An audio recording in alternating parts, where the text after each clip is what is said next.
Hey everybody, it's your boy Money Karl with this week's sponsor for our episode, Social Experiment Wrestling, or as the kids like to call it, Social X Wrestling, which is a new professional wrestling company working on their third show at Grumpy's in Redland, Iowa on April 26th called World Coming Down. Bell time at 7 p.m., $10 general admission, $25 ringside. You can get tickets at socialxwrestling.com, with the main event being former WWE superstar Chris Masters. So get your tickets now and check out Social X Wrestling. It doesn't get more professional wrestling than this. Now enjoy the show. Step up to the mic, it's time to shine. With Dean Karl, we're crossing that line. Laughs and stories, we're breaking the mold. Season 2 is here, it's gonna be bold. Tim, Cool, and Turner, are you ready? Move the mic stand, let's take it high. With every punchline, we reach for the sky.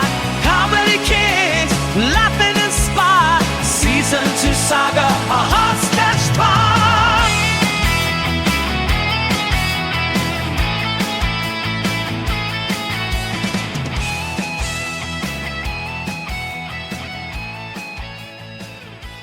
Hey everybody, welcome back to another episode of Move the Mic Stand Comedy Podcast.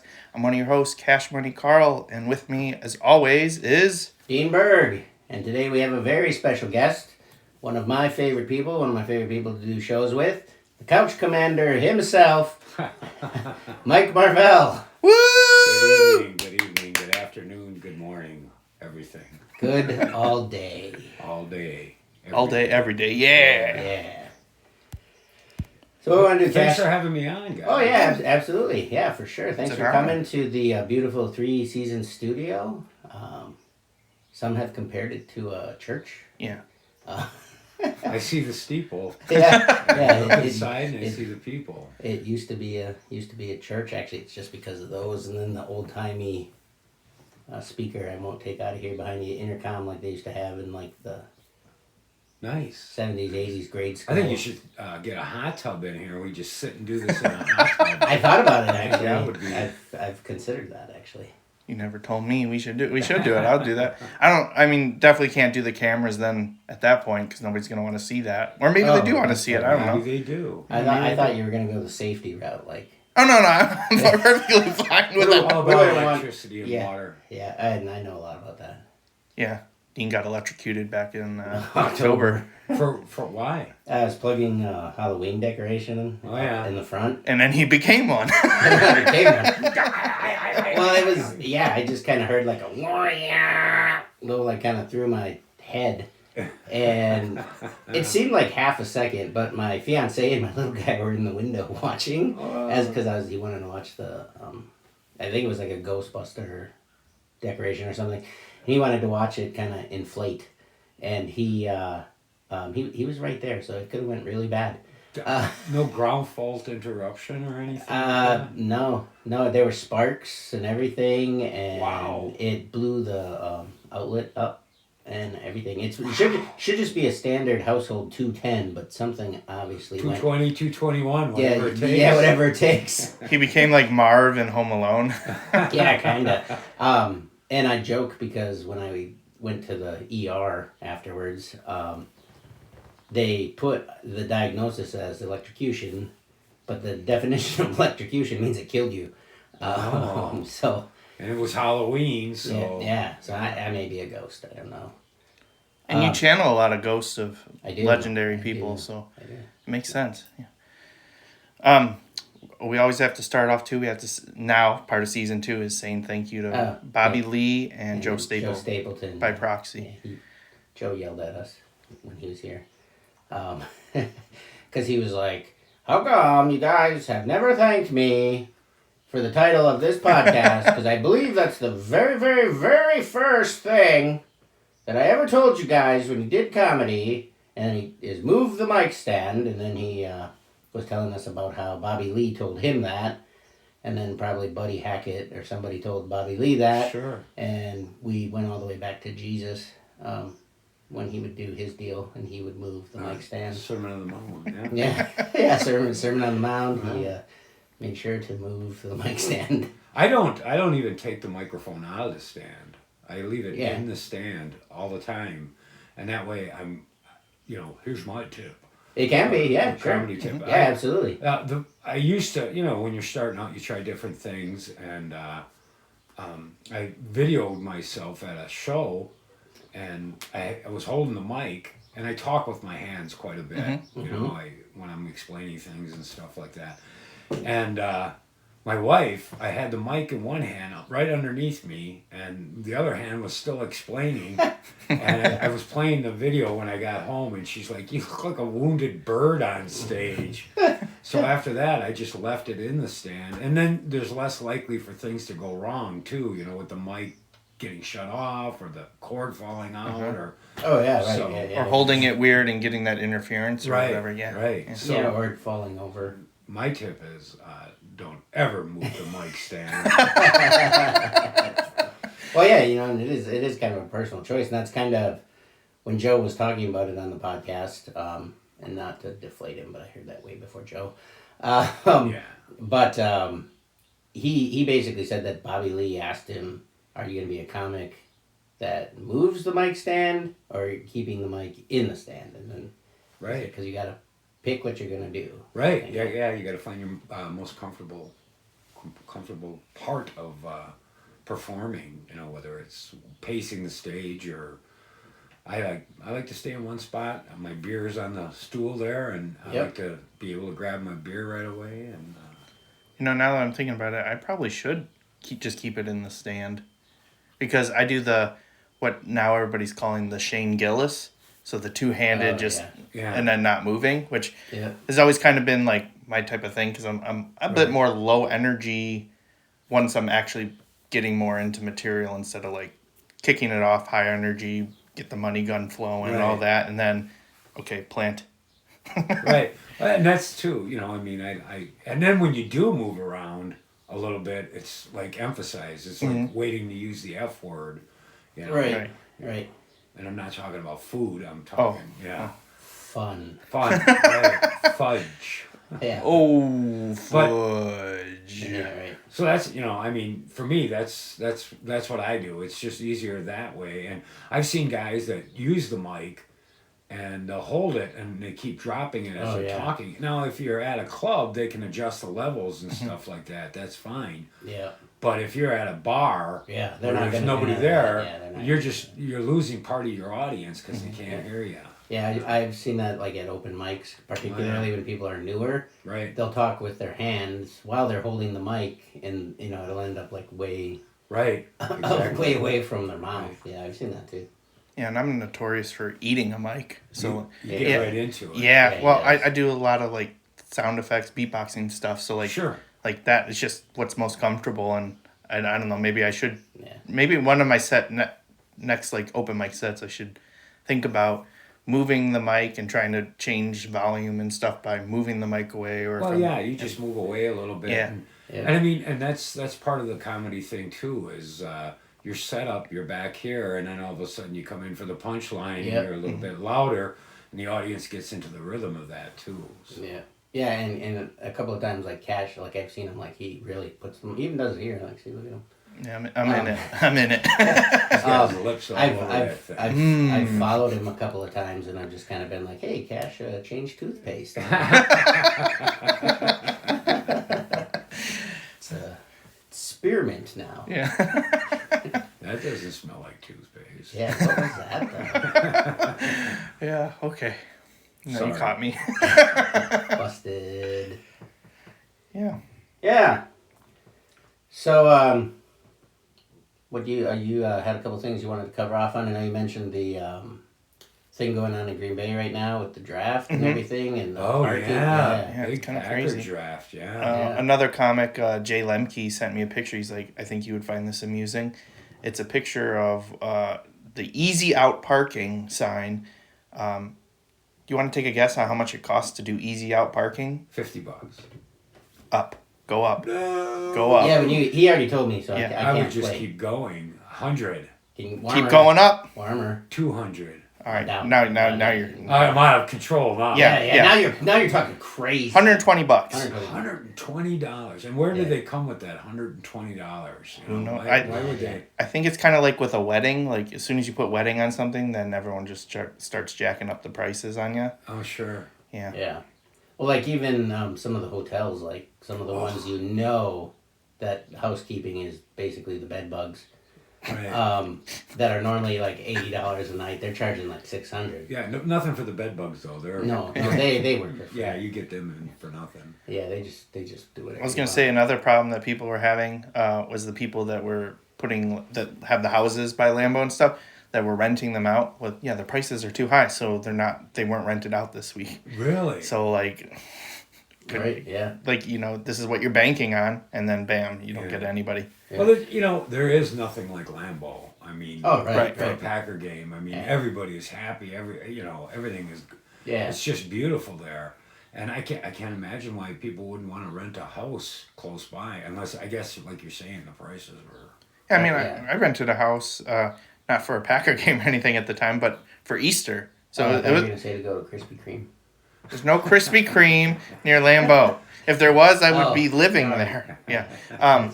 But no, it was like 3 or 4 blocks from Lambeau, and we stayed there for Easter with the in-laws and everything, and it was great. Yeah. It was pretty cool. I actually have a show this Saturday, like in Green Bay, and I'm headlining opposite a free Brad Paisley concert. Oh yeah. So I apologize. Yeah, I apologize for everyone who has to choose between Brad Paisley and Dean Berg. Where's the show at? It's at the Urban Cultural Center. So I don't know. We'll see. Is it an axe throwing show? I wish. No, it's not. It's a theater though. Yeah, it's a theater. Oh really? Yeah, nice. It's like a little theater thing. Speaking of axe throwing, I meant to do Wow. Yeah. Oh, look at you got a trading card. Yeah, Dean's got a trading card. I always thought we should do that for comedy. Like we should have comedy trading cards. Yeah. I thought that would be pretty cool. I've talked about it a little bit before anything on a previous show, but everybody that was in the World Championships, was that 2 weekends ago now, I think, they made like baseball cards of everybody that was in it, and then people that were there could buy packs of them or whatever, and so very cool. They gave me like 200 of them. You could get a gold holographic Dean Berg. A gold? Then you get to go in and see Willy Wonka. Yeah, it's more like Pokemon. You get a shiny. Shiny Dean Berg. Yeah, shiny Dean Berg. Yeah. So. Nice. How'd you do in your axe throwing? I did all right. I won one match, and it's like a double elimination, and then after that, it was bye Dean. I wouldn't call that all right. I would call that. Well, it's best in the world. It's best in the world. Oh, it is the best in the world. Yeah, it's not just like. Who did you go against? A guy from Fond du Lac. Yeah, I first guy, I don't even remember his name. No, I'm not gonna talk shit about him. I thought about it, but there wasn't anybody that was like on ESPN other than me. I competed in knife duels, which is like me and a partner throwing at the same time. Knives at each other? Yeah, 10 paces, turn and throw. Yeah, I would pay to see that. Yeah, so I'm still here, so obviously I did. You nailed it. I did pretty good, yeah. No, but it's like you're in a team with someone else. Right. And I was in that, and that we got smoked. We went 0-2. But so, do you have your own knives, or do they supply the knives? Nope. You get your own. You bring your own knives, your own axe. Yep, they got to meet certain specifications and that sort of thing. Yep. Wow. Yeah. I'm not saying that you want to necessarily keep them in here. I mean, you got your the Goose War Club, but it would be kind of neat to do maybe one of these windows as a panel of all your blades. Yeah, I could do that. One of my jerseys is hanging up at Fondy. Yeah. Well, you got jerseys too. Oh yeah. Sponsored too. It's a real sport. It's legit. It's a real sport. It's a real sport. I like when believe you're you. looking at a professional athlete. Right? Oh That's yeah. All right. You Well now. train. I can see you. Look at you. I was just gonna say, yeah. People probably don't want to hear it, but this is what peak male athletic performance Right. looks like. You look like Rocky. Yeah, and if you didn't believe axe throwing was a sport, you're actually with 2 professional athletes in here. Professional mini golfer.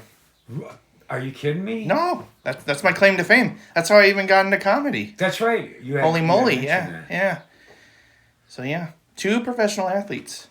Yeah. Yeah, and pretty obscure sports, actually. Yeah. So that, I guess there might be hope for me. I might find a sport yet. I'm 62 years old. I could probably... Bowling would be in that category, Walker probably. racing or something Pickleball? like that. Pickleball? Or couch surfing. Oh, there we go. Couch sitting for how long? Yeah, right.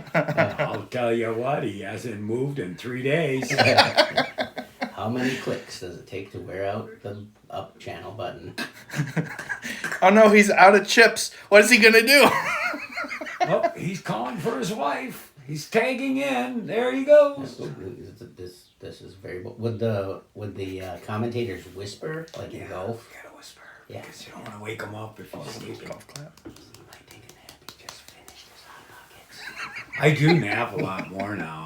I'm retired from my day job, and I have Oh, gotten lucky you. into nap mode. Oh God, I love the nap mode. I do It is too. the greatest thing in the world. I know. My toddlers, they don't want to nap. I'm They like, don't want to. Kids don't want No. to nap. They're stupid. I know. It's the greatest Right? thing in the world.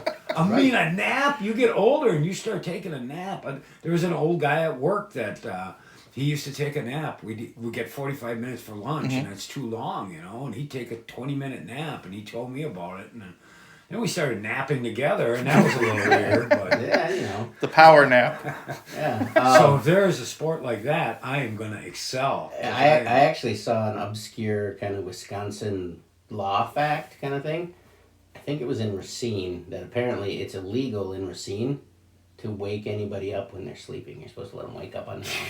I got to tell my wife. Yeah. We live in Racine, and Right. she's always waking me up. Yeah, there you go. Illegal. I'll have her locked She up. is a felon. Well, she was that before she woke me up, but that's besides the point. She was that before you. That's how you met her. That's how I met her. I was sleeping in her driveway, and she's like, "Get out of my driveway." All right. I didn't know that. How did you know that obscure law? Are you into obscure law things? A little bit. I'm not a lawyer, but I spent enough time in courtrooms that I kind of know my way around a little bit. No, I was just scrolling through some stuff, and there was a thing that just had like strange laws, you know, like and they were all Wisconsin, and I mean I didn't fact check them all. No, But You don't there's no like, need for that No, nowadays. no, you don't have this- to fact check. No, anything. not at all. And so one of them, I don't remember what city it was in, but it's illegal to chain an alligator to a fire hydrant or tie an alligator to a fire hydrant. That's true. Yeah. I got a ticket for that one time. How much was that ticket? Ticket? Well, it was $120? Yeah, Yeah. you had to Can't park. at Lambeau. That's right. During the draft. Yeah. I know one obscure law because I go down to Arkansas every year for family reunion. Oh, that must be fun. You can't say Arkansas wrong in Arkansas. You can't. No, you go up to an officer and you're like, "Good morning, officer. It's a nice day in Arkansas, isn't it?" You can get a ticket. He'd be like, "We got a place for you. Looks like you took a wrong bend in the river, boy." What if you say like Arkansas? Yeah, it's wrong. It's Arkansas. They should spell it that way. I think they spelled it however they thought they could spell it. Well, actually, it came from this. The spelling had nothing to do with it. It was like two cousins got caught together by their family, and it was like, Arkansas. Oh. Oh, that's a pretty good one. That was an old joke I wrote along when Clinton was in office, man. I wrote that joke. Wow, were you even born yet, Cash? Yeah, I was born You there. just swim around your daddy's nutsack down in Arkansas. Actually, that's what's kind of funny. We don't actually have any family in Arkansas. You just But you just randomly go there? catch. Well, my grandfather used to live down there, Oh. but he passed years ago. Oh. So now we just go down there because that's where he had lived, and we like the lake that we go to and everything like that. Oh, sure. But yeah, it's still kind of weird because we're going to a family reunion that no family lives at. Cash, you are in yourself quite a bit there with the. Yeah. You just randomly show up at other people's family reunions. I'm still trying to find my real family, so You are. yeah. So where in Arkansas is it? It's Mountain Home, Arkansas. So if you are retired, which you are, Yeah. really your options are Florida, if you want to be mainstream, whatever. But the real place where all the retirees go is Mountain Home, Arkansas. Mountain Home, Arkansas, because it's closer to God. Yeah, pretty much, yeah. Very cool. Yeah. Antiquing is the main activity down there. You go to antique malls and just look at other dead people's stuff and buy it, and then when you die someday, You then might not believe this, but there is a place called Marvell, Arkansas. Oh yeah? I swear to God, we went there. My wife and I had a show. What the hell was it? God, I can't remember. But we were close enough that I said I want to go to Marvell, Arkansas, and it's a small town. It's a shit stain on the map of the United States.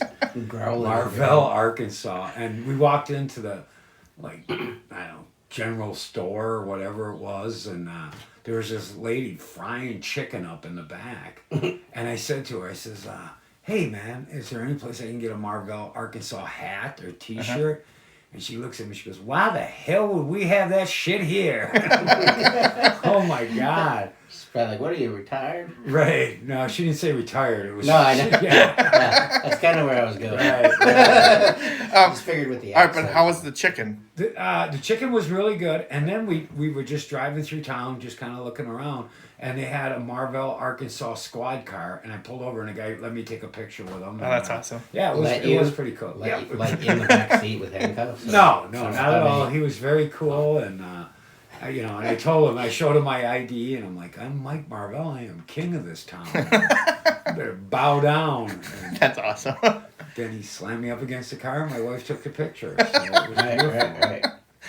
You ever use that for a show poster? That would be great. I have used it. Yeah. Yeah, I have used it. And then we went to Johnny Cash's birthplace Oh, cool. down in Arkansas, and that was a shit hole too. I mean, poor Johnny had no place to go but up, man. He was, but it was cool. It was cool to see his little house that he grew up in, and the little town there. They had like a movie theater, small. It wasn't even a movie theater. It was just a general thing for the community center for Okay. Dyers, Arkansas, I believe it is. Dyers or okay. Dyersville. You never made it there? No, not there. Cash next year. Yeah, possibly, because I was going to say, we're pretty much running out of all the stuff to do. I'm pretty sure we picked through those antique malls. Right. Unless, I mean, people die all the time, so Johnny there's probably more Cash, stuff. Cash Money. Yeah. Yeah. Well, I was just gonna say, did he live in a house or did he live in like a convenience store that was like cash for gold? No, something like no. It was just a small little. What do they call them? Shotgun shacks. Oh yeah. Yeah, like almost like Little House on the Prairie kind of thing. Well, What? Sorta. And I honestly, think that would look nicer, actually. I was gonna say it probably wasn't much bigger than the 3-season studio. Right. Yeah. Right. Everybody shared one bed, like the whole family in there. Willy Wonka and the Chocolate Factory, Grandpa Joe, and all them share one bed. That was a kind of weird thing too, wasn't it? Yeah. Yeah, that was. And that, you Grandpa get Joe, older that and you look freaking- at things and you're like, that's kind of weird. Yeah. You know, like I used to love Batman. I mean, Adam West Batman. Yeah. Yeah, and I look at it now and I'm like, that's kind of weird. Yeah, and I watched some of that older stuff too, and I was just like, even like some of the like early '80s cartoons, like G.I. Joe and stuff like that. Oh yeah. And I was like, I can't believe they just said that. Right. I had no idea. Right. What they were saying or different things like that and sort of thing. But yeah, going back to Grandpa Joe, I mean, what a con artist, right? Yeah. All of a sudden, he's just like, oh, here we've got the golden ticket, bam, right out of bed. All right, well, hold on. Fine. We have to talk about the right movie though, because the one with Gene Wilder, yeah, he's a con artist, but in the newer one with Johnny Depp, yes, he was in the bed, but he still worked. He worked for Willy Wonka. Well, yeah, before he retired. Yeah. Oh, And after he Before retired.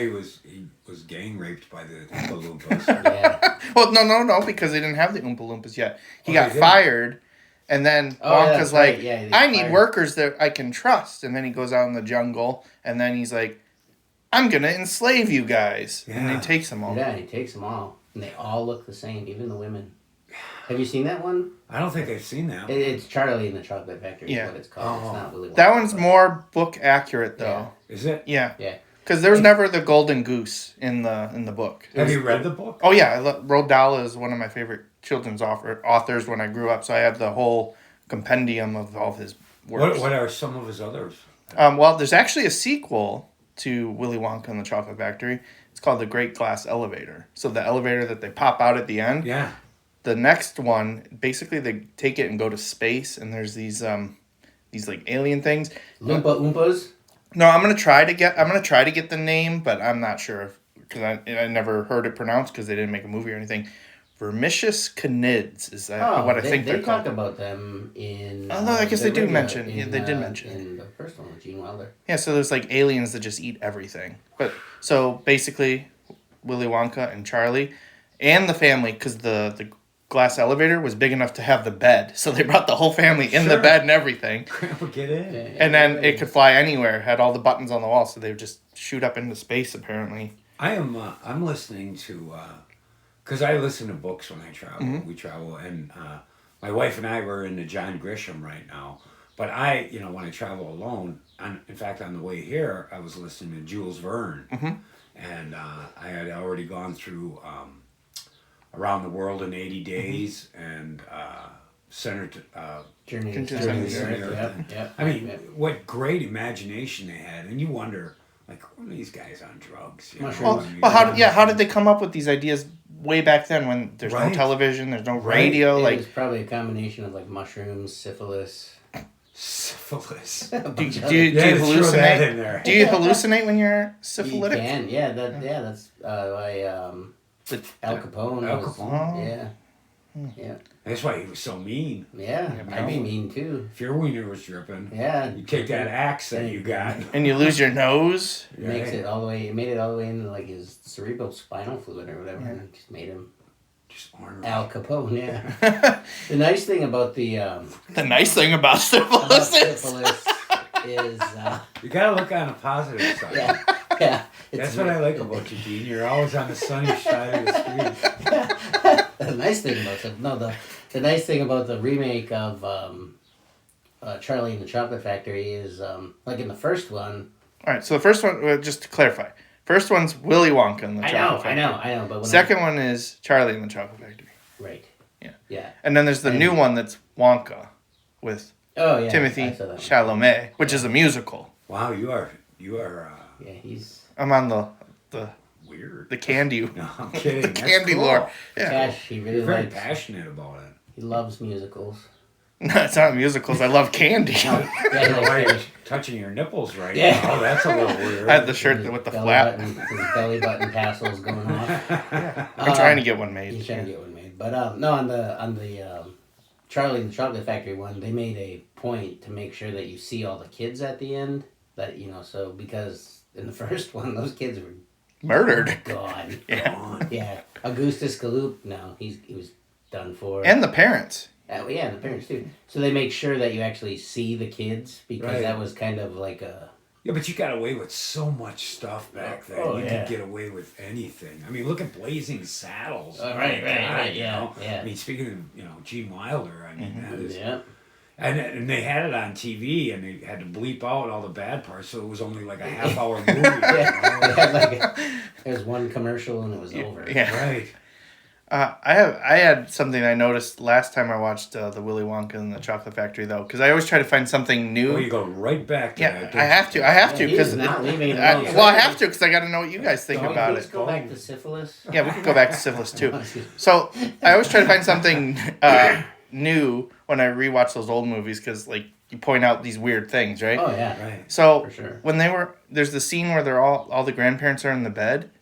They all had bedpans. Like, how do you think they just went to the bathroom? Like, they're just like, hey, my turn, or like, because they couldn't get up. So they each had bedpans? Yeah, you could see, next time you watch it, you could see under the bed that they each had their own individual bedpans. That sounds pretty rich. That sounds pretty extravagant. Yeah. No wonder why that, But they could only eat cabbage soup. Right. That was and you gotta have that bedpan if you're eating cabbage soup. Exactly, yeah. Right. For sure. Do you think it was syphilis that kept them in that bed? Probably. Yeah, I don't know. Maybe. Why were they bedridden? Well, maybe one person went down for a nap and they're like, this is pretty good. And then everybody else got in bed to nap with them, like you and your coworker, right? Right. But then They decided, I'm not getting up, and then and then their legs fused together, so they're just like they're the hairs on their legs grew together, entangled together like Velcro. Right. Yeah.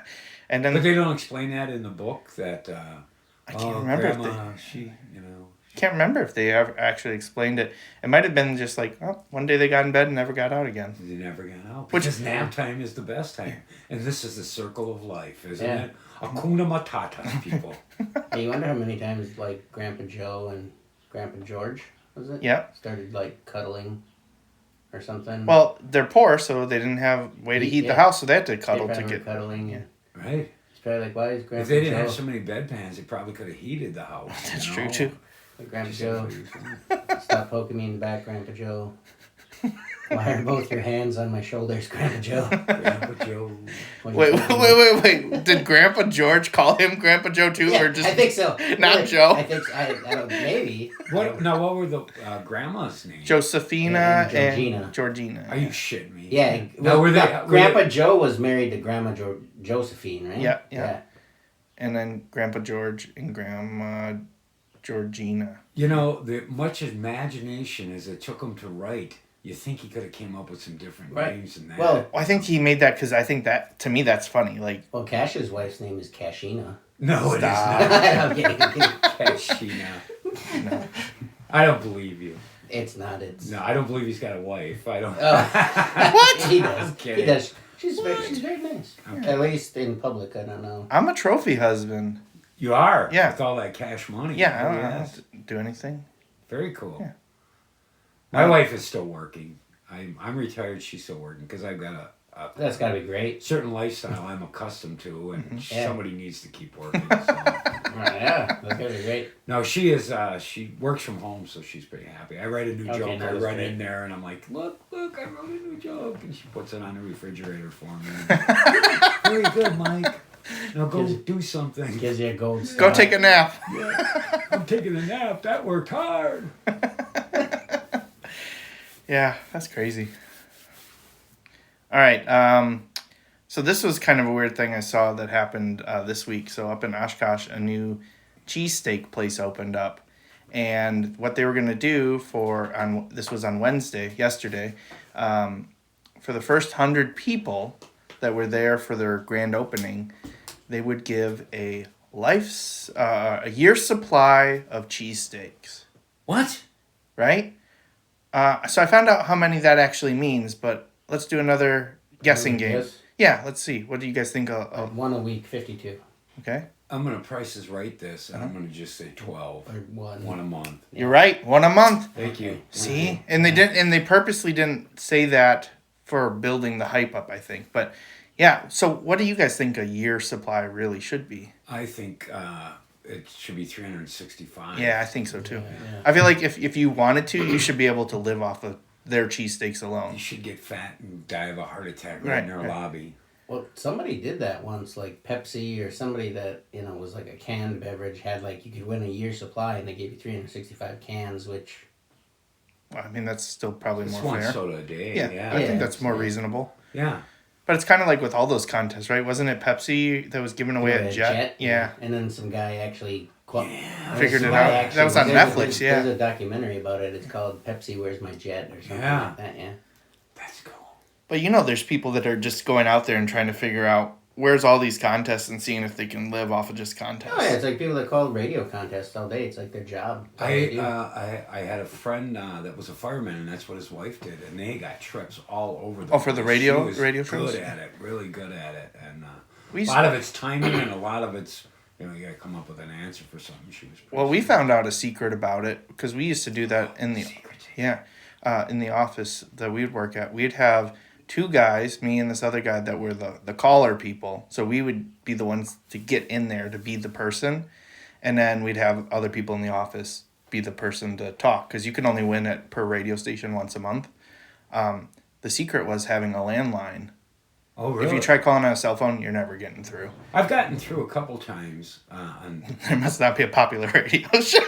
No, actually it was KLH in Okay, Milwaukee, okay. and I got through a couple times, and I've been on KLH, so I was always worried about that. But I got Eagle tickets for nice. me and my daughter went to the Eagles concert, and that was fantastic. It was fun. But So you already had the in with the phone number then. So you had. Well, everybody they give the phone number. Well, no, you had the direct wanna, line. Yeah. You had the direct line. Well, it was the station. But, sorry, Cash. He called the DJ right on his cell phone. Yeah. Said, Hey, guess what? I'm caller 1, right? But the thing that was great about the landlines, and this is what worked for us, was that you could set it so you would call the station and then just hang up, redial, hang up, redial, hang up, redial. Oh, and then you would always hear, all right, caller 2, caller 8, caller 12, and then you need to be whatever caller number.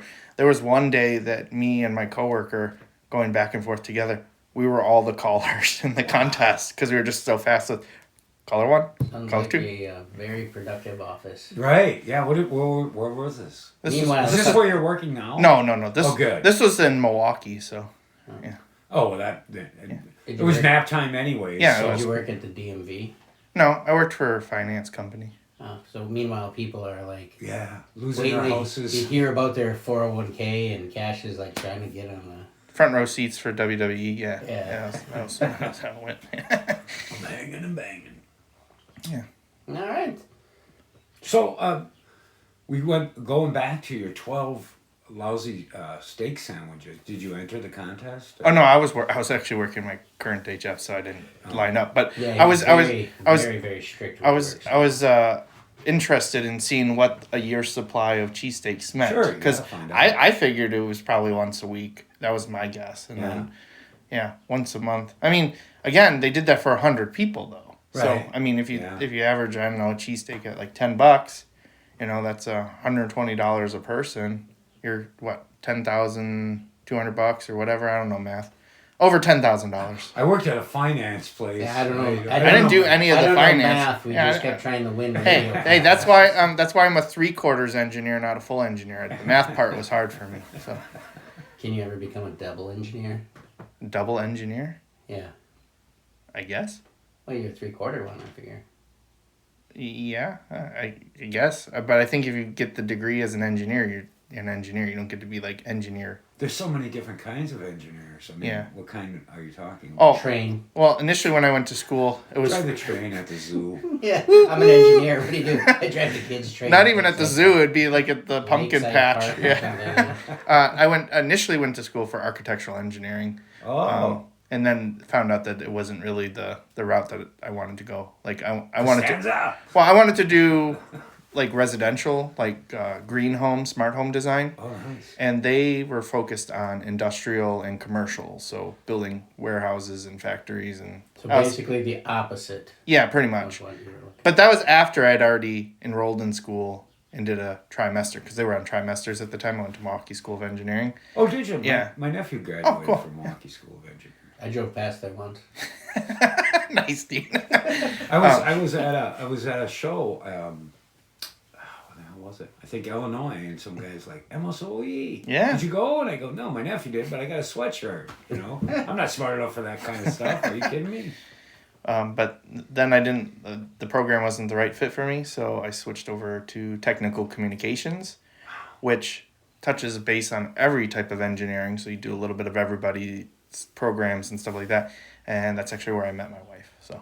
Oh, really? Yeah. She's an engineer. Is she full No, engineer? or no, just she's a three-quarter? technical communications major too. Oh. So that program no longer exists. She was actually the last student to graduate. They said we're never going to do this again. Yeah. Well, the largest it I ever. cannot wait. For her to I think- graduate so we can cancel this program. Yeah, pretty much how it was, because I think the largest the class ever was, like the class of people, was 13 in the program. Wow. So very small program. But I was actually her peer assistant, like when she went, because she's 2 years younger than me, and showed her around school. This sounds Yeah. like a sexual harassment. Yeah, Well- it sounds like well- some sort of boss to report kind of. Well, hold on, we're getting there. So yeah, I'm so learning today. yeah, you are. I don't even Yeah, know this. you're learning the lore. So she's in my group and we're doing events and stuff, and found out she was in the same program. We were in a lot of classes together. Like I was just bound to be with her, and asked her out on a date, and she said yes, and then we've been together ever since then. And And that's where you got the nickname 3/4 engineer. Well, full engineer there. Okay, no, but then next year they wrote a rule that peer assistants couldn't date any of their peers. So You just broke the whole program off. I did. We're never going to do this again. Yeah, so We won't talk about how I met any of my wives. How many wives you got? he's a Mormon. How many wives did you have? 2, working on a third. Working on a third. Working on a third. Yeah, she was the one in there yelling when we were going to the bathroom. Yeah, I know. I clenched up a little bit. Yeah. Thought I was at home. Yeah, I heard like a trickle coming out of the bathroom, and then all of a sudden it immediately stopped. It's like an animal in the woods, you know, like. Blood's in the water. Yeah. So you were gonna tell me the story about your house getting hit with a big piece of. Yeah, like from yeah. So I Twice. I was twice. I was working at the Axe House in town here, and all of a sudden my fiance called, and I was with a group, so I didn't answer right away. And she called again, like right away almost. I was like, oh, something's up. So I answered. She does not like to be ignored. No. I can tell. Yeah. And so, anyways, I answered, and she's just like, she's whispering, and she's like, "Are you home?" I'm like, "No, I'm here till close. Why? What's up?" Shh, stop talking. I'm like, "Well, you asked me a question. Stop talking." And then I'm like, "What?" And she's like, "I just heard a really loud bang. I think somebody's trying to break in." And then I was like, where did it start? Stop talking! I'm like, why did you call me? But then, I mean, long story short, I came home, and I'm like looking around, and I'm like, oh, maybe something fell. I'm looking in the closets to see if any of the, Monsters are getting out. Yeah. Yeah. If any of the clothes racks or anything fell, Sure. And then I walked outside, and it was, there's no snow around or anything, but a giant chunk of ice on the house. And then... That's right at your house. Yeah, it was the giant chunk of ice that made the big boo. She's like, it shook the whole house, because there's an older lady that lives next door. She didn't call 911? No. Oh, wow, she's brave. No, she called me. Yeah. Well, you got an axe. Yeah. So. Yeah, she called me. So that, superhero guy over here or whatever. But no, there's a lady that lives next door, and she's a little bit older, and I'm like, well, did you look to make sure maybe she didn't just hit the house pulling into her driveway? Right. Something, Crazy old people. Yeah, or whatever. And it wasn't that, and then we saw the big chunk of ice, and then it happened a second time. And the second time wasn't quite as, because that was the first thing we looked at. Like, there's another one there. Exact same shape, exact same size, that sort of thing. And there's a big chunk of ice. And then finally I was getting, so it happened a third time. Right. And I was getting ready for a show and everything and heard it again. But it didn't shake the house. I was actually home for that one. And it didn't shake the house or anything like that. It was just like that, yeah, whatever just happened over there. Yeah. Like a thud, like just a doof. And then I was like looking around. I was like, what the hell is it? Yeah, it even echoes like that. And I'm kind of looking around, and I'm like, I don't see nothing. And then I went to my show, and then she's like, there's another piece of ice on the house. And I'm like, what? And it, yeah. The ice is coming from within the house. But anyways, we got the FAA involved and some other people. Yep. And we actually figured out what actually was happening. It wasn't ice, which is kind of nice, because then I know human poop from the sky wasn't hitting my house. Right, especially they were targeting you. Right, yeah, it was starting to seem intentional, like, There's that professional axe thrower's house. I'm dropping a big deuce on that. Yeah. make it look like it was ice that went, because I was looking up videos and stuff of it, and it looked similar to that, but it would go right through people's houses. Oh, it would? Yeah, like it would go right through the roof. It's happened to other people? Oh, yeah. Joe Dirt. Joe Dirt, yeah, Joe big Dirt. Meteor. Hey, ketchup on it, dipping fries. Space meteor. But what was actually happening is, so like when it would get kind of like that freezing rain, kind of like sleet, it would kind of build up on the chimney, and then as it would get warmer, it would start to get loose, and then when the chimney, like the HVAC, would kick in and push the air out, it would slide off and fall from the chimney and just go poof. Oh man, so simple. Yeah. But why was it blue? You said it was blue. It had a it did have blue tint. Yeah, it had a blue tinted. Carl even saw it, and I don't know, but it makes sense because I call bullshit. They just I want to call bullshit. Yeah. I want to say like they basically were like, oh no, he's onto us. Yeah. We need Just to tell them. Yeah. All the space. make Saucers, UFOs, and all that. Yeah, the Yeah. government. Oh, it's just lights. It's a weather it's balloon. swamp Bullshit. gas. No. Ball lightning. Yeah. No, it's from a spaceship, and you just got. Yeah, because I showed you the pictures of that, didn't I? Yeah, you showed me the first one, and then I think you sent me one of the second ones. I think when it happened again, I sent you a message, and it was like, dude, it happened again. Yes. And And then I went. And you were like, what the shit? And I was like, ha ha ha ha ha. I immediately went to Potawatomi, put $500 down that it would happen again. Yeah. And, Yeah, all the sports books in Vegas were like rolling. And well, that's even scary that, your chimney could get clogged up with ice. yeah. And then you could get carbon monoxide in the house. Or is that your plan with the wife or the new fiance? No, I'm just kidding. It doesn't actually clog it up. It just kind of builds. When you leave, I'll show you. Where were you when Dean murdered his wife? I didn't How did murder you any do it? wives. And then the police come and the ice all melted and what happened? gone. It was gone. Isn't that the thing, like the magic bullet, right? It was made of ice. or Yes. something? Yeah. Yeah. Somebody got stabbed with an icicle and they couldn't figure out how he got stabbed and it was And it deleted. Yeah, it deleted. yeah, I This listen is to all all the Sherlock Holmes too, and love that.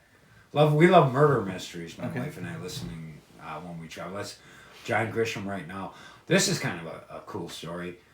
We listened to an author named William Kent Krieger, and he's from Minnesota, and he writes about Minnesota and Wisconsin, and he's got a common denominator. Cork O'Connell is the sheriff, and he's the hero and his family and stuff around it. But I loved him so much just reading this or listening to his stuff, and I even read a couple of his books. Whoa, that's good for you, but I'd fall asleep and have a nap. But anyways, he was doing a reading in Minnesota, and I had a show up in Minnesota near Rochester. I said, I want to stop and meet him, and he was such a nice guy. He was just super. I told him, I said, I listen to you all the time. I emailed you, and you said you were going to be here, and he I told him I was a stand-up comic. I'm on my way to a show, and then at the end, he did a reading and talked about his new book, and he said, anybody got any questions? And I said, did you always want to be a writer? And he said, no, I wanted to be a stand-up comedian. Oh. And I thought that was, and then he goes, I'm just kidding, but this is Mike Marvell. He's a stand-up comedian. He's on his way to Rochester to do a show. Make sure you check him out if you're in the area. And it was so nice. He gave me a prop. Wow, yeah, that's took some pictures, and very nice. So you meet a lot of cool people on the road. Yeah. I mean, you meet some assholes too, but that's fine. Yeah. Why'd you look at me when I said that? I felt like the eyes were actually shifting gonna to follow that me. up with a question. Yeah, I thought the eyes were shifting to me on that No, one. right. No. One thing we're trying to do whenever we have a guest too is just kind of ask them like when did you decide to stick with comedy Or even start. Like, Like, yeah, or why'd even you start? start Oh, and- why? Oh, yeah, that's a and good then question. even stick with it. You want a long? Yeah, Sure, we got time. We got all night. Yeah. It's nice in here. Yeah, it is beautiful, and I like the picture of Jesus up on the wall. Thank you. The reason the long version is, I worked HVAC. I was actually HVAC, and I would get laid off like January, February, March. It would get slow till people got their taxes, and then they would do stuff, But after Christmas, it always got slow, and I was low guy on the totem pole, so I would get laid off. And my son is born in December. And my daughter was born in November, and my wife's like, you need to find something else to do during this time that you're off, because I was like, no nap times back then, I mean, I was ready to go. I was a young man. And so I started writing a screenplay called The Wildlife, and my brother-in-law, he's a great guitar player and stuff. We wrote some music for it and stuff, and I sent it to all the wrong people. I had no idea what I was doing. and I sent it out, and that was way before the internet or anything like that. Yeah. And I got a lot of rejection, but I got a lot of nice letters too. Dan Aykroyd wrote me a nice letter, and I still got it. I was really excited. You know, he goes, I can't take it. You know, I can't take unsolicited material. I learned all about that. Oh. So then I started looking for agents, and we had recorded some music, and I sent that out, and it was all hunting and fishing stuff. And I started getting interviewed on the radio around deer season. And, you know, Gut Pile, that was my, you know, and my brother-in-law was One Shot, and my uncle was in it. He was the Whitetail Wizard. And I started getting interviewed, and I was having so much fun with it. I told my wife, I want to try comedy. I think I can do comedy. And I went to a place that was about 4 or 5 miles from our house in Cudahy. We lived in Cudahy at the time, and we went to a place called Stooges. And a lady named Joey Kulikowski owned it. And I asked her, you know, how can I get on your stage? And she goes, you got to go down to the Safe House in Milwaukee. They got an open mic down there. You go down there for a while, and then, you know, you come back, and we have an open mic here once in a while. And I'm like, okay. So I went down there, and I met a good friend, Nate Timmel. I don't know if you've ever heard of Nate. Nate's a great guy. And another guy, Mike Hoffman, and the first time I was on stage, it was terrible. And I invited all my family, I invited my aunts and uncles. It was terrible. I was terrible. And then the next week I came back, which, you know, you get that bug. Even though you fail, you guys know, you get near that stage, and all of a sudden you get a little buzz going. You know, it's a fun thing. Yeah. And you see all these other guys, and you bond friendships like over the year. Like Nate was, you know, it was his second week, and it was my, you know, first week, and we've been friends ever since. And I wrote my first joke that it was the first time I was there. It was Abraham Lincoln's birthday, and I go, just like him, I died when I got close to a stage. And I got a laugh, and I was like, wow, that's what it's about. And I started writing more, and Joey took me underneath her wing. I would go down, I'd put the kids to sleep, and I'd go down for the Late Show and watch the Late Show, and I spent so much time watching and learning, and that's how you do it, man. I mean, now I see a lot, you know, like I'll go someplace and I'll see younger people that, and there's distractions, there's phones and everything now that there wasn't then. Right. And they'll just walk away as soon as they're done with their set instead of sitting and watching a seasoned vet, you know, somebody that, and that's how I learned, you know. I mean, Tom Clark, he said comedy's a lot like sex, you know, you learn it by watching others. And it's a great quote, and it's true, you know, I mean, and you really do. And you pick up certain people's styles. I mean, you know, I'm not talking about hacking their jokes or anything like that, but I'm a storyteller, and so when I'd see another storyteller, I'd watch and I'd be like, oh, this is it. This is what I want to do. This is the way I want. I like telling them, holy cow. What is that, beer? No, it's a Viking berry energy drink. Ooh, that's how you throw them axes. Yeah. But that's, I go all in. That's, I mean, I kept going up. I got the bug right away, and thank God I got a great wife, and she was very understanding, and it got to the point I was emceeing a lot. There was a lot of more clubs back then. It just seemed like more clubs and one-nighters, and you know, I'd be gone for the weekend. It was Thursday, Friday, Saturday, most of them, and some of them longer than that, Wednesday, Thursday, Friday, Saturday, Sunday, and I'd be gone, and I'd be home for a weekend, and my kids would be like, you're kind of screwing things up here. That's not how we do things, you know, Dad. You don't belong here now. You're in the way. And, you know, but the first time I got to take the family on a trip, I was emceeing, and they needed a feature up in Eau Claire. And I called my wife, and I said, hey, I just got a feature gig. I'm really excited. Let's go. You know, the family can go. It's at a Ramada or whatever it was back then. I forget what they are. Anyways, like a Holiday Inn. But they had the big dome. They had a pool and everything in it. Yep. And Best Western. That doesn't matter. But anyways, it's critical to the story. Right now, I'm gonna take a nap right now. Yeah.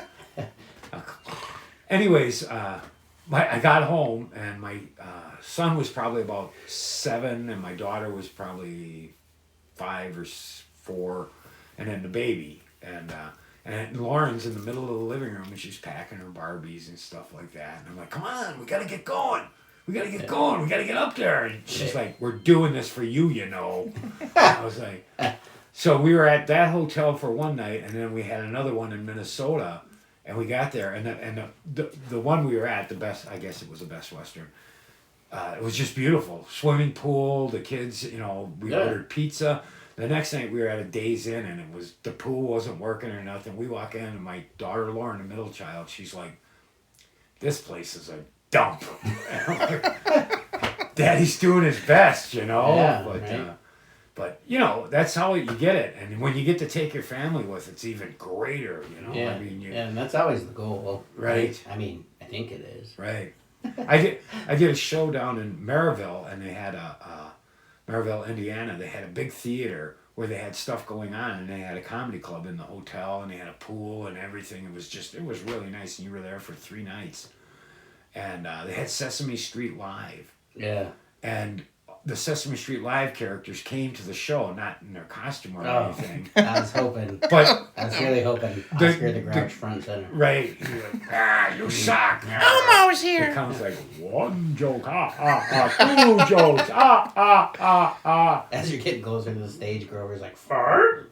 Dear. Fart. But anyways, at the end of the show, you know, I told them that I didn't even know they were there because they weren't in costume. Oh, I didn't recognize you. But I said, we went to Sesame Street Live today. What a fun program for the kids and everything. And they all signed stuff that's for cool. my kids. And I brought it back to the hotel room and I was like a god, you know. They're like, oh my God, Dad, you're so cool. You met them. I said, yeah, they're down in the bar partying right now. One shot, all the chicks. 2 shots, I think I'll have another shot, But when you were talking about, you know, like studying people and stuff like that, that's actually, I do a lot of that. And a lot of times I'll go to shows too, and I prefer to sit towards the back, just because if the comic can see me, they assume I'm not having a good time.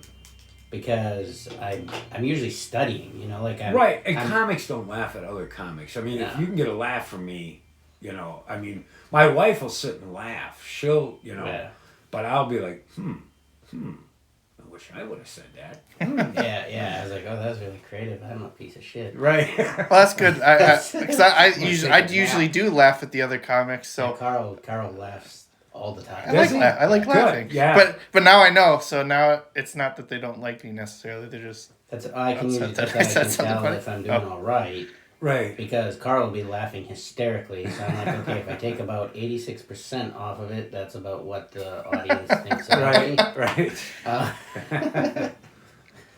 But absolutely, that's, I mean... Yeah. I still, you know, when we work together, I watch your whole show, you know, Carl, I watch everybody's... And what he does? He laughs. I do. I mean, now I'm trying to... Cause when nobody else does, that's when I He's laugh. like, oh, I feel bad. Like a vulture. Now I'm trying to think back because I've only performed in front of Mike one time at the Humane, the pet show. Right. And now I'm trying to think, did I actually see you laugh at me? I don't know. I was laughing, but I felt bad for you. So. No, I'm kidding.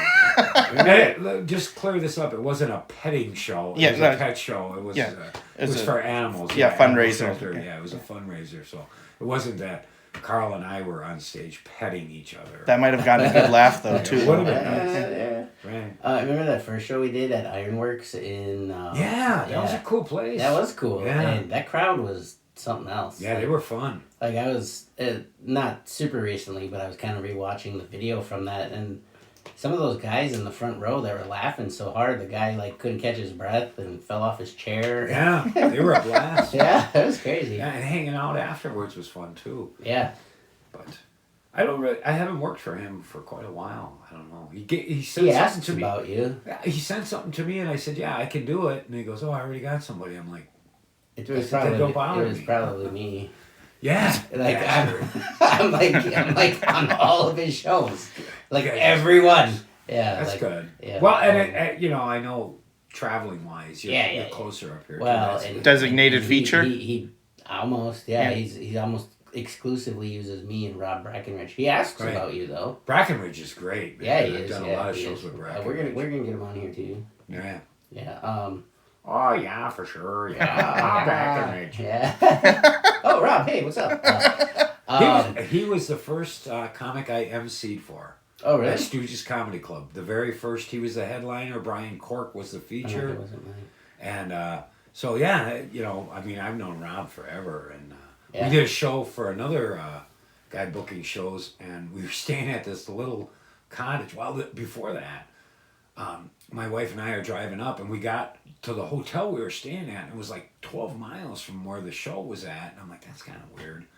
And we were pulling in, and there's a big van, exterminating van. And a guy comes walking out of the hotel room wearing a mask and a whole suit. The And I'm whole like, fumigation suit. yeah, I'm like, Oh, oh, boy. bedbugs free. Yeah. And I was like, oh maybe, my God. Maybe now. And I called the booker, and I'm like, I am not staying Oh, here. you told me this story. Yeah, Yeah, I did. Yeah, I I think I remember did. this. I remember. And then Rob and I stayed at, he had like a cottage with Yeah. 3 bedrooms, and I'm like, why didn't he put us here in the first place? It was like a half mile from where the show was Yeah. at, and I don't know, it was weird, but anyways, we hung out and just had a good time, and I won't go into too much details. I know the details. Yeah. I think I do. I think I might know that too. I was gonna say that might be something that you and I have in common. Is I think I featured my first time featuring was for Rob. Wow. Yeah, so yeah, it's pretty cool. He's creating a lot of opportunities for people. He is, and Rob he's been in this business forever, you know, I mean, and he was out in L.A. and very, very good guy. Well, that's what I kind of find funny about like those shows, you know, that we're referring to. Because it's me and him, and then some other host. You know, that's usually the only other variable is he'll pick somebody else for the host. But yeah, I forgot where I was going with that. What did we just say? That it's usually you and him. Yeah, it's usually him and I, and we were talking about opportunities. Shoot, I lost it. I was going somewhere, and then I saw something out the window, and Drink some more shiny- Viking blood or yeah, whatever. some more Viking piss. Viking syphilis. Put your lips around it. Suck a Viking. Shoot, we were talking about. I don't know. It'll come back to me later in the middle of something. I'll be like, oh, I got it.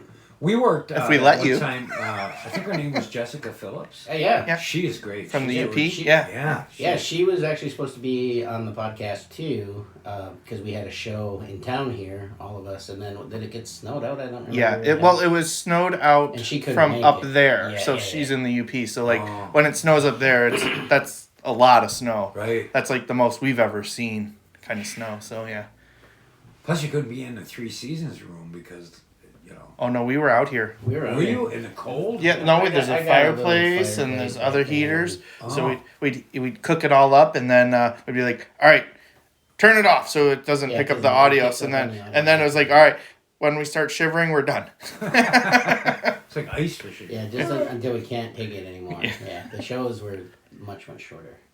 You got Jesus looking over you. Yeah, Dean Jesus. Yeah, Dean Jesus in his cardigan and his tie. Oh, I thought it was And his 1, a 2, doctor's 3, coat. 4, I thought it was a 5, robe. 6, 7, Yeah. 8, 9, 10, 11, 12 fingers. That's what I was trying to do. You saw me looking over there when he mentioned it 12 before. fingers? I was looking at that. That's Yeah, all. no. Oh. How many Yeah. fingers you got? The normal amount. Well, for an axe thrower, that could be. Yeah, for an I axe throw throw- knives. I'm- I've got I'm- 8. I'm excelling. I've got them all. Very cool. Well, hold on. You have to clarify with the number because saying the normal amount. If you have 12, the normal amount to you is 12. 4 fingers, 2 thumbs. 4 fingers, 2 thumbs. 8 fingers, 2 8. thumbs. Yeah, 8 fingers, 2 thumbs. That's not the normal amount. Oh, it's not? No. Oh, there's something wrong with my kids then, too. I'm just kidding. Must be the ice on the roof. Yeah, all the poop ice. Poop ice is affecting everything. How many kids you got? 4. 4. Yep. And from which wives? Do you got numbers for them, or you just call them by nicknames? I do the whole George Foreman thing. They're all All right, named, let's get the whiteboard out for They're this all one. they're all named. They're all named Dean. Just like George. Are you Foreman. kidding? No. That's funny though. No. You should say The first 2 are with my first ex-wife, 2. and then the last 2, First and ex-wife. most recent 2, are with my fiance. So the one in the middle got nothing. Got nothing. Got no Dean meat. Nothing. Plus. No. Last. Okay. Yeah, that makes sense. So how old are the kids? Oldest is I just turned 22. Okay.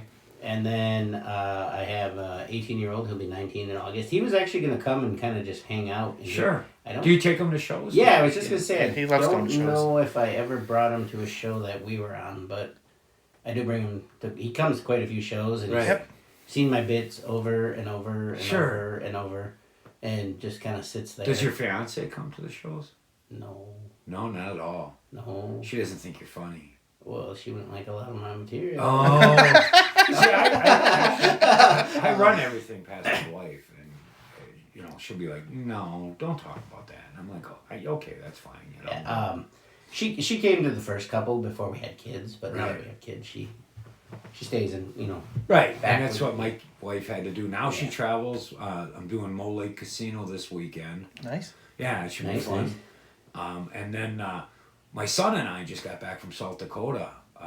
I had a show for Dog on Thursday night, and then Friday and Saturday we spent the days in Deadwood filming That's cool. for what is it? Big Star, Small Town. Yeah. With Frank Roche and Kevin Saha are producing it, and they're trying to sell it to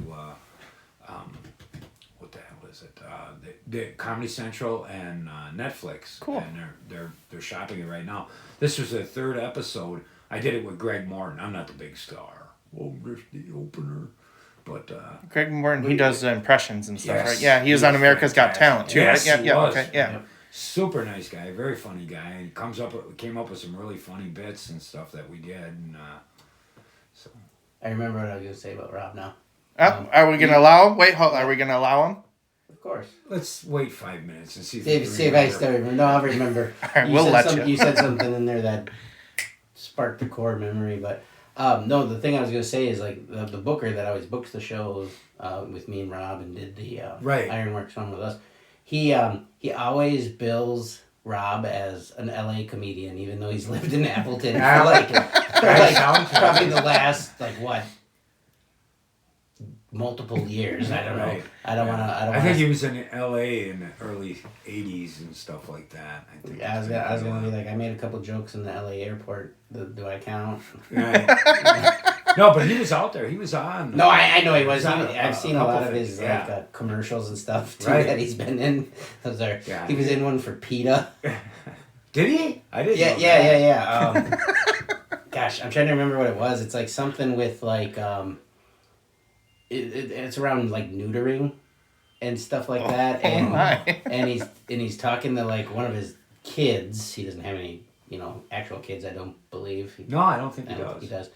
But he's talking with his kids about, like being neutered and, Right. reproduction and stuff like that. It's really, really awkward. We were talking about it one day on the road when we were driving somewhere together. But it's just goofy, and you're like, what is this? Why Right. why would a father talk to his child that way? And then all of a sudden it's like, PETA. Our pets are our kids, or something like that. And it's sure. and you're like, oh, it's a PETA thing.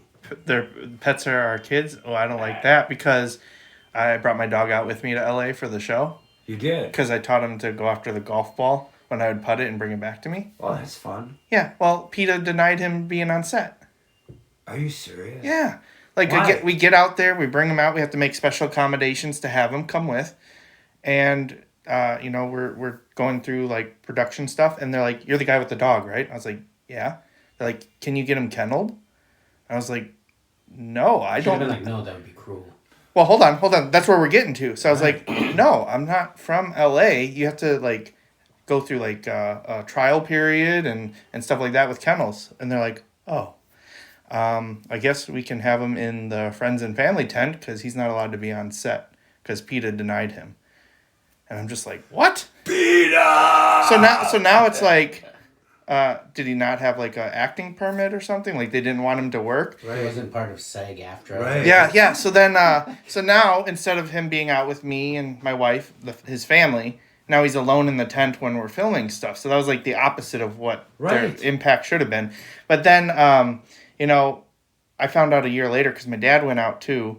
PETA didn't have anything against my dad, so he was allowed to be on set. Oh, you can have a kennel for him. Right. That's good. But I found out a year later, because my dog is, he's 13 pounds. He's a Bichon Shih Tzu. His name's God Waffles. bless you. Oh, yeah, thanks. So, very tiny dog, right? My dad was telling staff in production, because they're like, why is there a dog here? My dad kept telling everybody he's the bomb-sniffing dog. And because he was there, they believed him. Right. Nice. So, yeah, he was working anyway. So, take that, PETA. PETA in your face. Yeah, he's still working. He's a working dog. I told you about my bomb sniffing dog thing, right? Oh, yeah. This is interesting. Yeah, I recently started working for a pet food company, Okay. and I was traveling for work, and my my backpack that I keep at work, it's got a smell to it. It smells like pet food. Sure it does. And I'm sitting in the airport, and they're going around with the bomb sniffing dog, and he triggered on my backpack. Absolutely. Yeah. Right. Right. And they're like, he's like, we got a trigger. I'm gonna need some assistance, and I'm like, I'm kind of laughing because I know why, and the guy with him, he's like, what is it, Thunder Dick, or whatever the dog's name was. Thunder Dick. He's like, what do you got, something, Thunder Dick? What is it? And they actually took me off to this side room. Oh, you got that beard and everything. You I kind know. of look terrorist. Yeah, like they were 12 probably- fingers. they were That's probably- kind of yeah. Well, no, Spread 'em. Terrorists hands in usually the have, air. Freak. But no, they took me to the side room and everything, and started looking at my bag and Licking your bag. Yeah, that's what they do. The dog licks your bag? No, the officer. They did. How do I get this done? Yeah, it was awkward, but I did my best. No, and then they're looking through my bag and everything, and I was just like, I work at a pet food company. He probably just, and he's like, do you have treats in here or anything? Because they were gonna have somebody come over, Sure. and then do all this stuff. And they had a few other people because everybody at the airport must have been bored. Right. So they were just kind of hanging around and doing their thing and whatever. And then after he's like, what's in here? And I'm like, a laptop, a couple dildos, the usual, what most people bring. Just my travel stuff. Yeah, I was traveling light, so that's No. why. The dogs at the airport are mainly bomb sniffing dogs, right? They don't really smell for drugs or anything. I think they smell for drugs, too. I think- think it's for yeah, everything. Ooh. I don't know if they specialize in everything or if there's some that are drug dogs. So I'm going to tell you a story that my friend went to the airport and he took Who edibles. we with refer him. to as Thunder Dick. Thunder Dick was at the airport and he had 12 fingers. No, he had took some edibles and he put them in a Starburst bag, chewable Starburst bag. Yep. Smart, eh? And he took Very good. 3 or 4, I think, down to Florida. Him and his wife are going down to Florida for down to Universal, and you gotta be high when you're on those rides, and I don't know if it's legal in From Florida. your friend, And my friend, Yeah. he's got to be high when he's on those rides. I got a friend like that too. Yeah. Um, Looking at him. Anyways, my friend was at the airport with his wife, and they're standing in line and waiting to go through TSA, and all of a sudden they brought the bomb sniffing dog, which I'm like, it's just a bomb sniffing. I didn't say that. He said that be cool, and his wife was like, throw him out, and he goes, well, if I go over to the garbage and throw him out now, everybody's gonna see, a bag of Starburst. Why is he throwing out a bag of Starburst? And the guy was like, just be cool, honey. And so the dog goes by, they run him behind him, and he had never experienced anything like that, and neither have I. And so he was kind of scared, but the dog just went by. And I don't know if it was the Starburst or what, Yeah. And 2 people later, the dog triggered.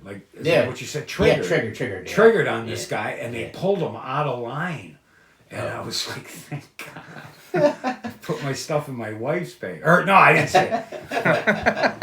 Yeah, because because he triggered, and then when they were looking at everything, the officer like looked at it and found nothing. Right, Obviously, right. I don't travel with bombs. But then when he was like going through it and everything, and I explained like I work at a pet food company, he probably smells my bag because as soon as the officer opened up the bag too, he was like, "Whew," because Yeah. it's concentrated pet food. Thunderdick, you're on to something here. Well, he started yelling at him, Yeah. or whatever. He was like, "Bad Thunderdick." It's not bad lunchtime. Thunderdick." It's not lunchtime. He's like, "Let's put him on break and bring out syphilis." Syphilis doesn't have this problem. Syphilis doesn't smell anything. No, I actually Got have no a, nose. I have a friend. His nose fell off. My friend does something similar, where this individual, they will take like trail mix that has like dried fruit in it, Sure. like kiwi, apricot, that sort of Right. stuff, and cut up edibles and put it in the trail mix. Sure, I've heard of that. Yeah. I had another friend. We haven't even been on a plane before. He right? took melted peanut butter. He melted peanut butter. Put it in his butthole. Jeez. Because the dog's triggered. Thunderdick. Thunderdick triggers that. I found that out. No, he took it and he put some smoke inside and then poured the peanut butter back on top and put the lid on. And this is way before Yeah. 9/11 or anything like that. Sure. That's how he would travel.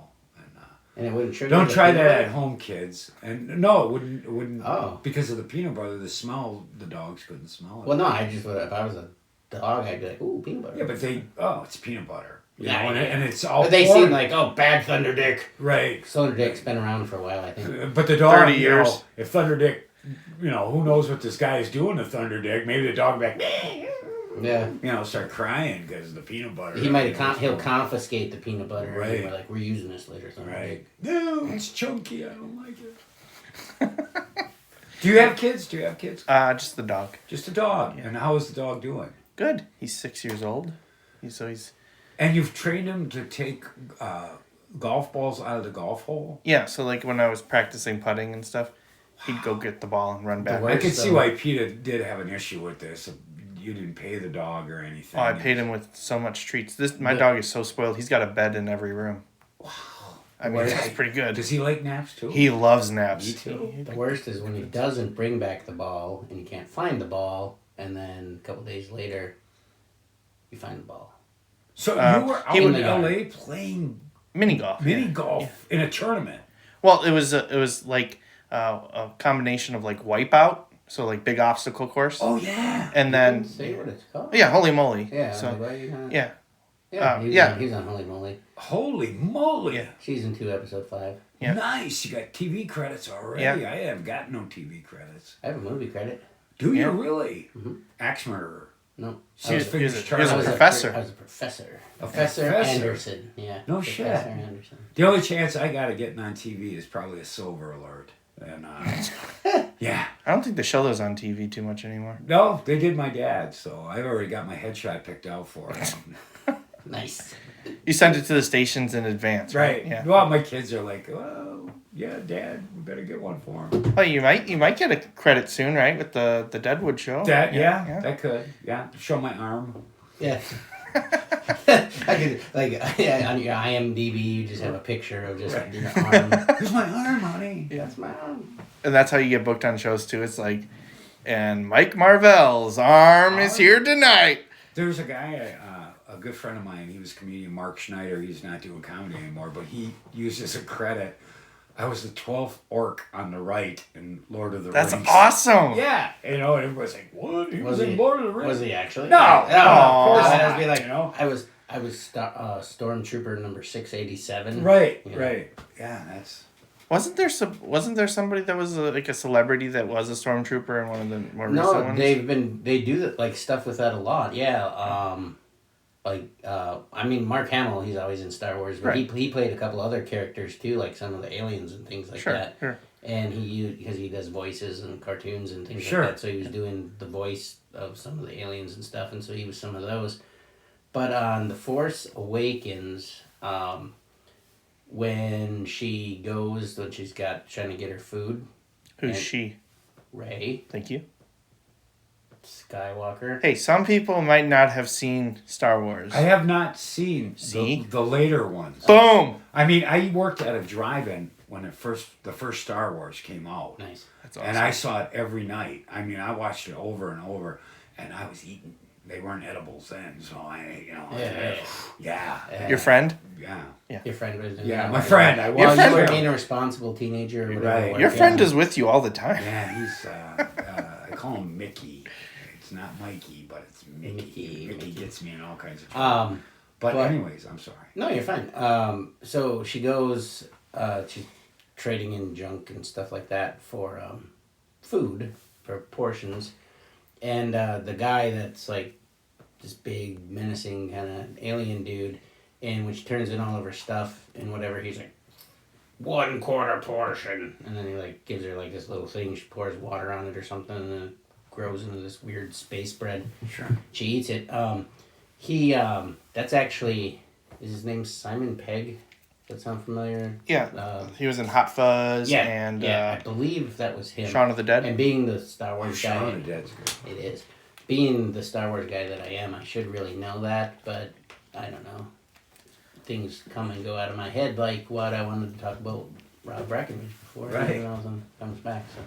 I was a huge fan of Star Wars. I mean, and then I had kids, and they kind of took control of everything. That's exactly where I'm at right now. Right. Like, I used to golf, not mini golf, but we go mini golfing. But I used to golf all the Big time. golf is what we big call boy golf. No, not big boy, just big golf. Yeah. big ball. As soon as you have kids, you lose your own identity very much. A little bit, They suck the marrow out of your life, the enjoyment, and sure, yeah. Like my 18-year-old intentionally hates Star Wars just because I like Sure. it so much. He just will not. Absolutely. He Kids will are not, he won't, completely he opposite. won't watch it. He won't. I mean, maybe now he's getting a little bit older. Maybe, but for the longest time, he was like, "No, Star Wars sucks." That's why it was such a great trip with me and my son. We were, he's 34, and he's a man. He's grown up. It's not the same as when they're 18 or 19 or 20, and they're fucking assholes. Basically, I would use them for an axe target. Usually I can just kind of hit him with like, "I banged your ma" jokes. Yeah. And then he gets uncomfortable. And then he's like, I can see why he doesn't like Star Wars. I'll be like, "Hey, you were conceived during this scene." I just thought, Right. Come here, R2D2. Yeah. Give us a little R2D2 squeal. Have you ever heard of a pile driver? That's what was going on during the scene. And we weren't watching wrestling. No, I'm just kidding. Give us the R2D2 squeal. You're so good at it. He's heard it before. Yeah, Do it again. Do it for people on the I don't know if I podcast. can do it right now. All right, do the whole bit. Do your set. Come on. Do my whole set. Yeah. Okay, all right. Come on, monkey, dance. Dance, monkey. Hey, so I'm drinking this non-alcoholic beer. No, I'm just kidding. Woo! So good. That's fantastic. Yeah, R2D2 getting hit with a laser. And it's almost reminiscent of a tornado that we're Oh, not allowed to go do. there. We're not allowed. I know. Yeah. Why? Because we were trying to imitate tornado sirens, see who had a better one. We did it for we got like complaints. Yeah, we did it for like 2 minutes. Who did? Who complained? Everyone. On the podcast. Yeah, we were. I thought you were like out in the yard just doing it. Just outside. Spinning around. Yeah. Right. Yeah, just outside doing the thing.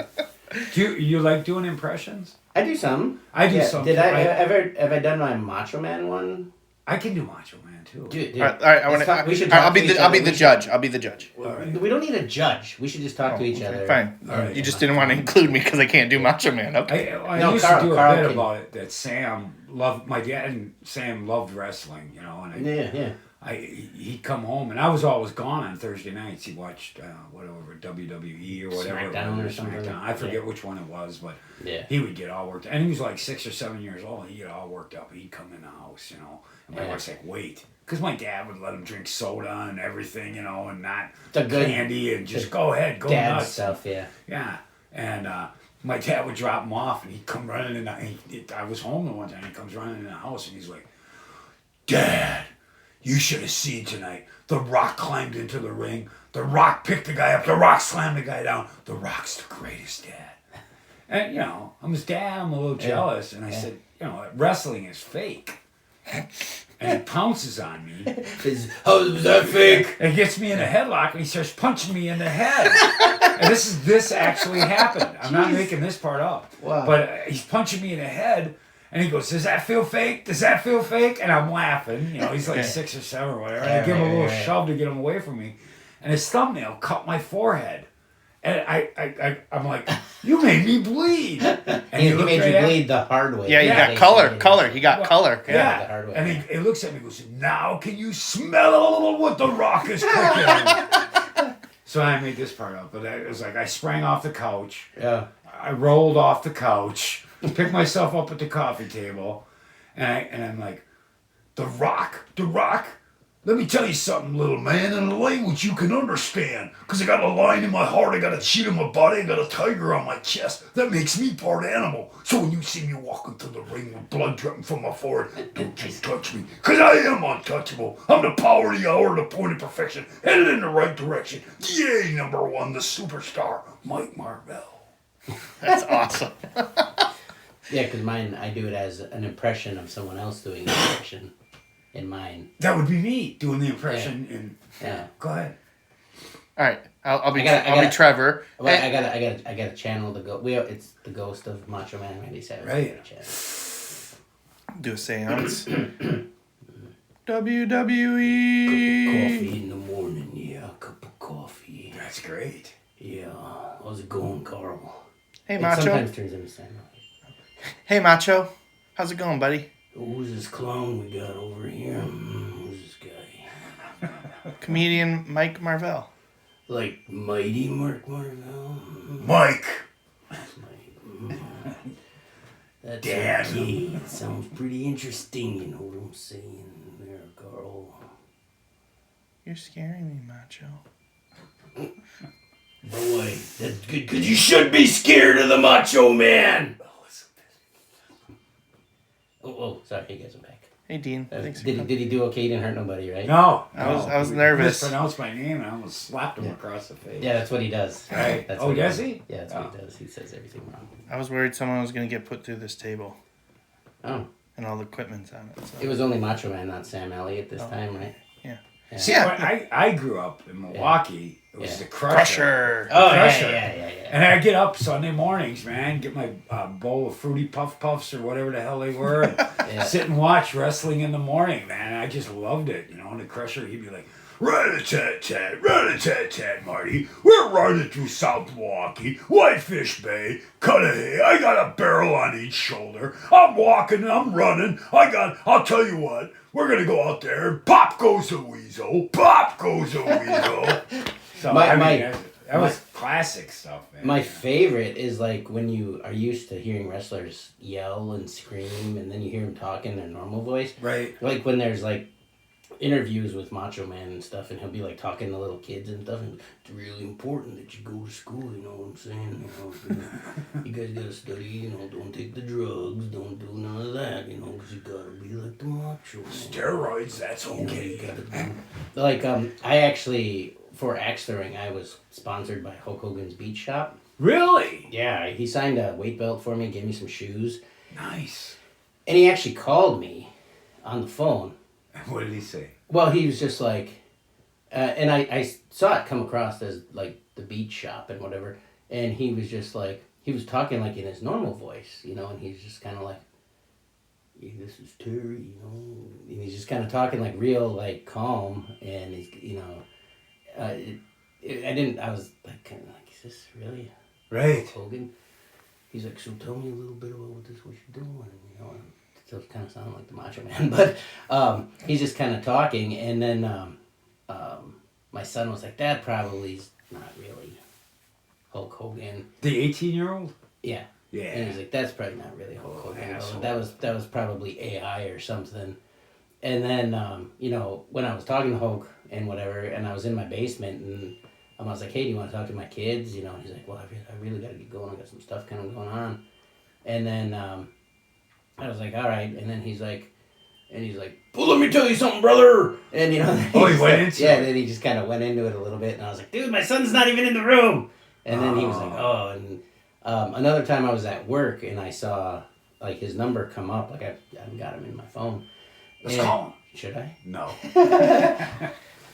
And You want to buy some beer? That's what he'd say now. Yeah, I got this beer, buddy. Yeah, because when he talks, he's got like a very like mellow kind of, you know. Oh, he's probably on edibles. He's the guy that was actually went on the plane. That's the same guy. That's the same guy I was talking about. Yeah, but it was just kind of surreal to like hear him talk in like his normal voice. But at least when the Macho Man talks, he still kind of sounds right like the Macho Man. Right. Be good in school, you know. You gotta be good. You gotta listen to your teachers. You know. Am I hearing chimes? Oh, I forgot to take those down. Yeah.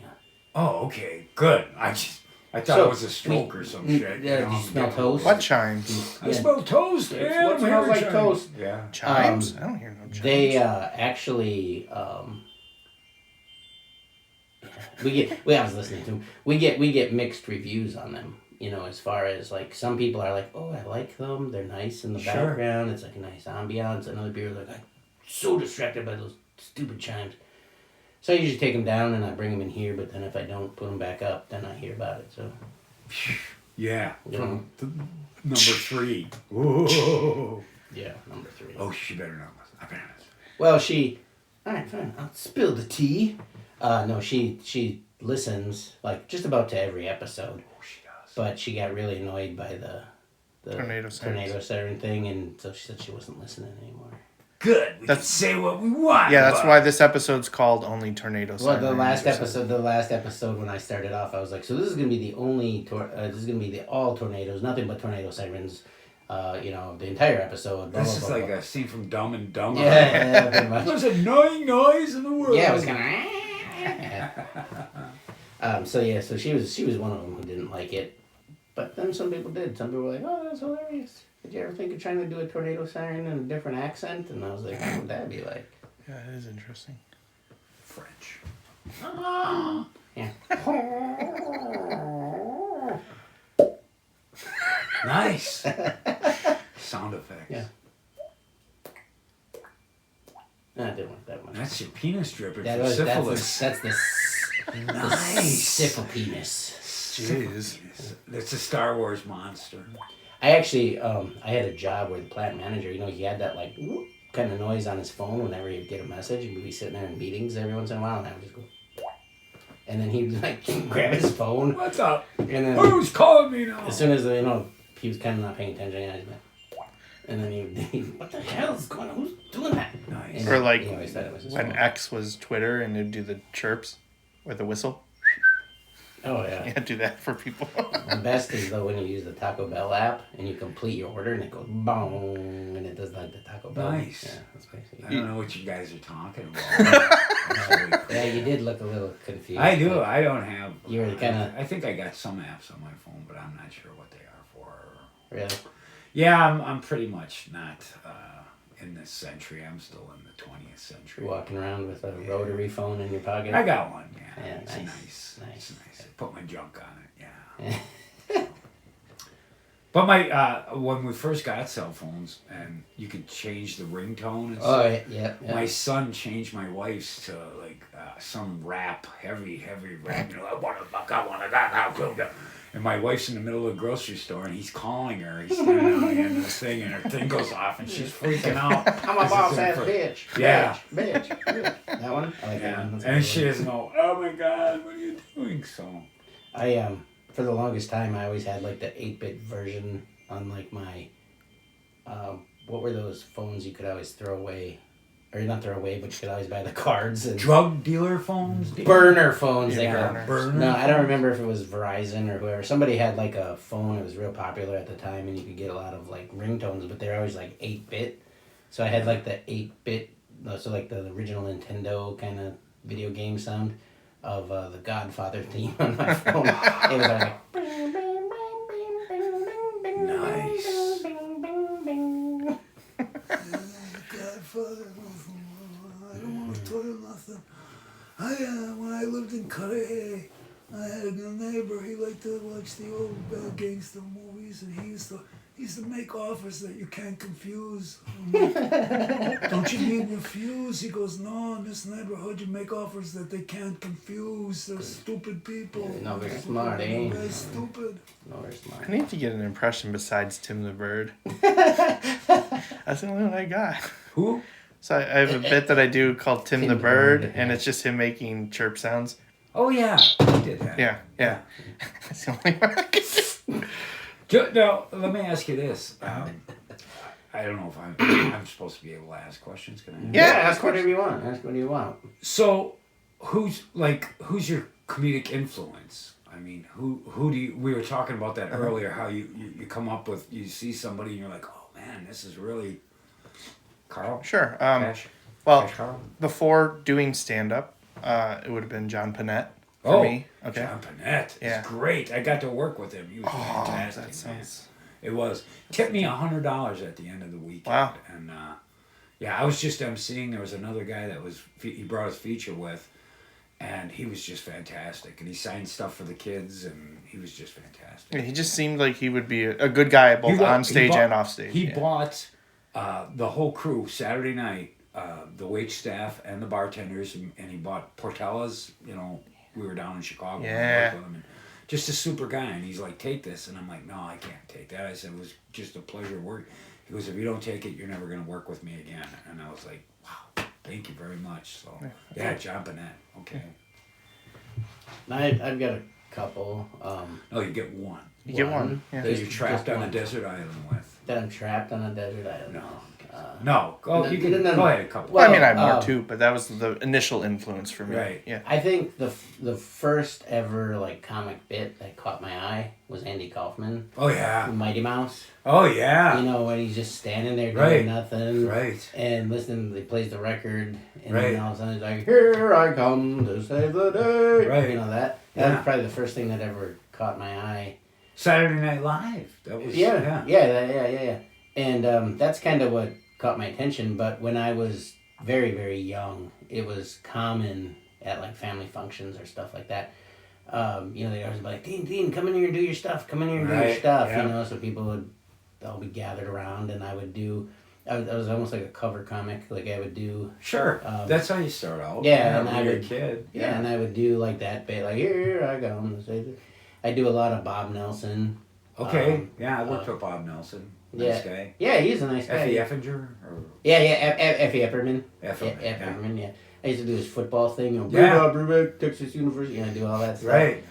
Howie Mandel. I used to do Mandel, some, mainly like, you know. My name is Bobby. Right. We loved Bobby's world. I liked Bobby's mom. She was kind of hot, you know, for a cartoon character. She had that accent too. Oh, yeah. Yeah, Bobby. Yeah, Hey, Bobby. Bobby, you're My going to dad- be a ring bear. A My dad- ring bear. His mom might have been Rob Breckenridge. I don't know. Could have been. Maybe. I don't know. Rob's sister. Yeah. She's hot. Have you ever seen Rob's sister?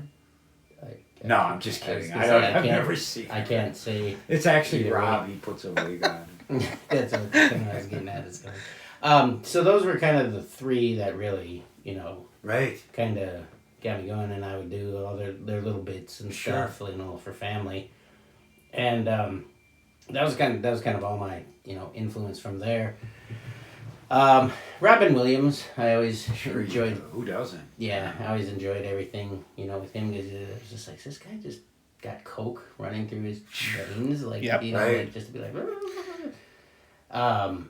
you know, and I mean, as far as like anybody current, it's like a smattering, like a little bit of this person, a little bit Sure. of that person, you know, because there's so many great people. Right.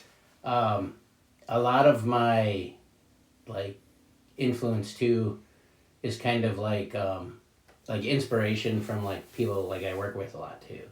You know, I ain't trying to be like, because you're here, but like like working with you, you know, Yeah. I watch what you do, Oh, and you know, and blow me. Carl, hit the lights. I didn't have to do some light. No. You know, stuff like that. But Fingers and shove them up my. like you, Breckenridge, you know, Right. you know, people that have been around a long time, Right. you know, too. I always get inspiration from that as well, you know. So like, wow, these guys have been doing this for a long time. It's, you know, worth looking at them, watching them, seeing what they're doing. That's how you learn. I mean, Yeah. watch it. Any comic Yeah. will teach you something, man. It's an apprenticeship. It definitely is an apprenticeship. You For sure. Yeah, for work sure. at it, just Absolutely. keep working, you fail, do it again. And now, did you have another one, Carl? I kind of cut you off, man. You only get one. Yeah, I only get one. No, I'm just kidding. Let's see. I mean, probably that kind of was like my awakening for stand-up. Like, that made me think maybe someday I should try this. Right. I saw John Mulaney in Milwaukee, Okay. and that show was the funniest show that I'd ever been to. Right. This was pre-rehab though. I wasn't really into the post-rehab stuff. Like it felt like there was a He's different not element talking about himself. Well, I thought he was talking No, about Yeah, himself. no. this was before rehab. for John Mulaney. It's not. I'm not When saying I that was- like the when I was drugs crack were Money Karl. crack money, Carl. I'm not saying that the drugs Crack whore Carl. really made his humor right, but like Right.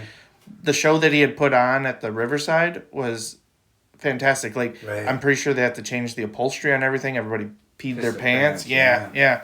And it was just like, wow, if I could just If I could do a that. little bit on Yeah. stage at some point doing something like that. And that was probably 5 or 6 years before I even started doing stand-up. Right, because I'm 4.5 years in. Right. So, like, it was post Holy Moly doing the show, and I was like, well, I already lost on national television in front of millions of people when it was the only sport on television during COVID. Right. So it actually had a great viewership, and I was like, well, and I'm like supposed to be like one of the guys, right? So, well, I kind of embarrassed myself a little bit in the sense, like I still had a good showing, but like I didn't win the show, so you know. And I was like, well, I'll give stand up a try. Went up to watched a couple open mics at Skyline and Appleton, Sure. and then I was like, all right, they have an online sign up. I'll know exactly when I'm gonna be supposed to be going, and then boom, and yeah. Very cool. And the cool thing is with that is it's kind of an Easter egg on my dollar bill cards. My serial number is my start date, so 11/11/2020. Yeah, so little Easter eggs like that I hide in the bills. There's all sorts of different ones in there. So I thought that was kind of cool. Nice. My for me, I was just gonna say, yeah. Who's yours? Yeah. I I'm a lot older than you guys. Love the Smothers Brothers. My mom loved the Smothers Brothers, and I love their musical talent and their timing. And I think that's where I picked up a lot of timing and stuff like that. Them too, yeah. And my mom loved them, and I used to tape record because they didn't have VCRs and stuff. She worked second shift as a waitress, and they had the Smothers Brothers show, and I would tape it. Tape record it, and she'd play it when she'd get home, and we had all the albums and stuff. And my absolute favorite growing up was Flip Wilson. Yep. And remember he's him. a storyteller, Yeah, and that's what I am. yeah, I mean, yeah. and when I had to do a speech in school, and I did Flip Wilson's when the Reverend's going through the zoo, and he sees a guy in a cage, and he thinks he's a man incarcerated, and the gorilla beats the hell out of him, and just his voice inflections and his excitement, and he's starting out just, and so that for me, Flip Wilson. I mean, Dave Chappelle is just unbelievable nowadays. I mean, there's so many great ones. And Right. Yeah. Exactly. I try not to watch too much comedy. Same. Just because I don't want to pick up, and it's very easy. I actually did it once before. Never fall asleep with it on because it's in your subconscious. Right. And then, I did a Kathleen Madigan joke, and I didn't even realize I was doing it. I had one of her tapes. Wasn't even a CD back then. It was a tape, and I would listen to those when I was driving, and I hadn't listened to it for a long time, and I was doing a joke about my daughter that she did about her niece, and I was like, wow. I stopped doing it. I stopped doing it immediately, of course. But I've had guys that I've seen them do bits real close to mine. I'm like, ooh, man, that's kind of close to mine, But who's to say? There's parallel thinking, and there's a finite number of ideas, I suppose, too. Right. But you do pick up a style. And when I first started, my wife used to make fun of me all the time because I'd be emceeing and I'd start writing and talking kind of like the headliner that I worked with for the weekend. Sure. And she's like, that's so-and-so's joke. And I'm like, no, it's mine. And she goes, no, it's his style. That's not your style. And I had a friend who came to one of my shows, and I think I was featuring at that time, and he goes, you're not being you. you know, you're not Mike that's in the bar and having fun that we all grew up with. Right. He says, you got to be more you. And I was like, yeah, why aren't I? You know, I always have fun in the bar. And some of the funniest people I know are people that I grew up with and people that I know that I'll hang out with when I'm not doing comedy. We'll go for drinks or, you know, go golfing, and I'm laughing my ass off of them. And they're not doing it to impress me or try to get a laugh. I'm like, oh, I made Mike laugh. It's just we've been friends, and they are funnier than I am, you know. But I'm never getting up on stage. I can't get up on stage, and that's the main thing is getting past that. I've got a nephew that's like that too. Like he's like just stuff he writes and comments and stuff he comes up with. It's really hilarious. But he's like, I could never go up on stage. And he's offered, like, you know, he's like, oh, I'd be willing to write something for you, and then I'm like, give it a shot. But he never does. Yeah, he might. Like he's got this bit he does about me, and he called it the Sofa Samurai. No, I'm just kidding. You son of a bitch! I will fly across this table and cut all 6 of your fingers out, and a drippy dick of yours too. Yeah. my Syphildyck. Well, we found the title. No, when you were talking about like Smothers Brothers, and my dad used to like watch them all the time. Milton Berle, George Burns. Yeah, when I travel, my wife and I, we stop at Goodwills, we stop at antique stores, and I just worked with Bob J, and he does like a million voices. Yeah, but yes, we were talking about it, and I look for comedy albums. I'm reading right now. I'm reading a book by Steve Allen.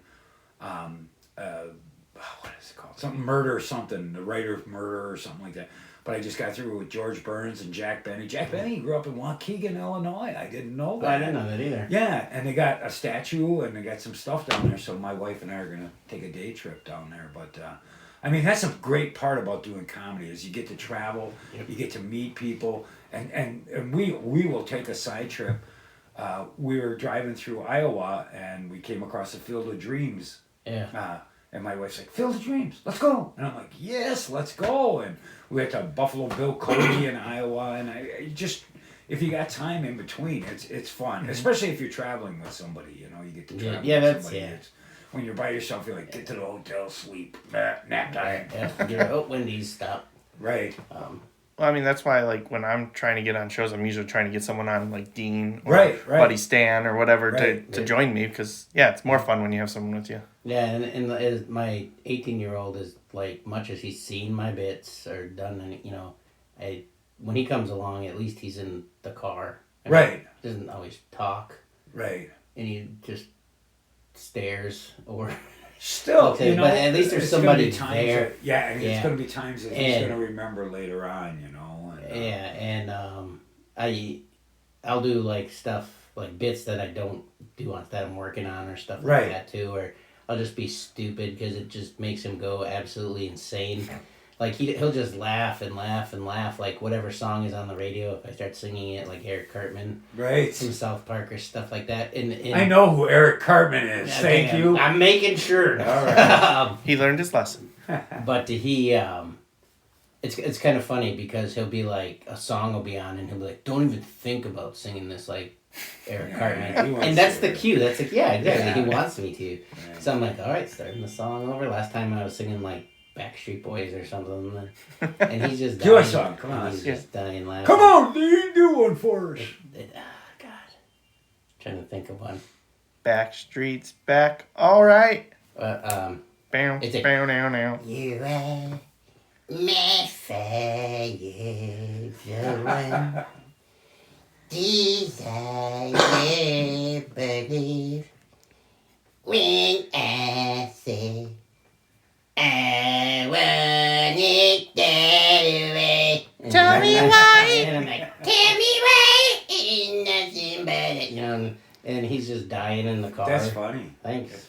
You know, the hardest part about doing impressions, I mean, I know Bob J, Frank Rout, great. I mean, these guys are doing dead-on impressions. My impressions are not that good. That's why I do them as someone else doing the impressions. So That's, if they're not, that is the way, and I try to work it in as like a song or something like that. Like, I love Johnny Cash. I was in a band called Short of Cash, and and Elvis. I love to do Elvis, but I'm not good at impressions, but I respect people that are that can change the voices. Like Bob is going from one to another, and Frank the same thing. And I'm like, I can't. I got a set. Like, okay, I'm coming up to it. I'm gonna do it right now. I'm gonna do Elvis. Higher arm, there we go. Yeah. Well, that's why when you. And those are easy ones, man. When you're like, do it. That's why I'm like, I don't know. I gotta get, like. Right. You gotta channel it. You gotta channel it. I gotta get like the right. Right. You're like Christopher Walken. Picking wild blueberries. That wasn't me. That was better than what I do. That wasn't so bad. Hey, I got one. I'm Christopher Walken. All right. That's fantastic. Well, that's more like Christopher limping. It's like if I do it, it turns into like John Travolta. And like, that's really weird. Very ballerino. It's like really weird. You know what I'm saying? It's weird. This is Sandy. Yeah. Summer loving. Some of my some of them that I do, they some of them is just if I don't consider myself like an impressionist or anything. Right. No, we don't either. But good. But like if I hear something enough and I just kind of start to do it, right? I can get close. Right. I've never taken any classes or anything like that. They have classes for this? Some, like, are you shitting me? Yeah, like where you can kind of just how to, it's hard to teach somebody. Like you can't just be like, okay, Cash, talk like Randy Macho Savage. All you gotta do is do this little thing down in your throat. Oh yeah, that's about the best I can do. Start talking like this, you know what I'm saying? Cup of coffee in the morning, yeah. Yeah, a lot of timing and this. Yeah, and sometimes you get the voice because you got the HPV in your throat. You know what I'm saying? Yeah. Song's all about STDs today. I mean, this episode. Joe Kennedy. I as my voice changed as I was getting older. Oh. Yeah. Last year. Yeah, exactly. No. The group Crash Test Dummies. Oh yeah. And they got that song like, that one. I used to sing that like in my room, and then all of a sudden my dad would be like, what are you doing? And I'm like, I'm singing Crash Test Dummies. Why? And he's like, I thought you were singing Johnny Cash, or something. Right. Because then I recorded it, and then I was like, oh, that does sound like Johnny Cash, and then for the longest time I would always kind of do a Johnny Cash thing too, like. Oh yeah. Just kind of singing it that way, and so some of it just happens on accident, just trying to sound like somebody else. Sure. And like with the Christopher Walken thing, and they'll be like, yeah, that's really weird, and whatever. Yeah, and then it turns out to be somebody else. Right. Yeah, and then it's like, okay, well then. I'm going with it. Yeah, I'll go with it. Yeah. So some of it's like completely accidental. Yeah. Yeah, that's when I try to do an impression, I try to write a bit for it instead of saying, hey, imagine so and so doing this or so and so doing that, which is still it's fantastic, but because I'm not very good at it, I gotta write a couple jokes with it, that'll make it to me, and it's just and sometimes like you just have to go all in to like really really commit and just not be afraid. I know another one you got. Huh? Sylvester Stallone. Oh. He's working on doing a song piece. I'm working on that one. Nice. Have you ever seen the movie Rhinestone Cowboy? Sure. And the song he sings in there called Drinkenstein? Isn't Glenn Campbell Rhinestone? Oh, Glenn Campbell wrote Rhinestone Cowboy, but Sylvester Stallone was in a movie. Right, I think it was called Rhinestone Cowboy. Okay, sure. And he actually sings in it. Oh, no shit. And he sings a song called Drinkenstein. Okay. And it's like, Budweiser, you created a monster, and they call him Drinkenstein. And that's like how he sounds, and so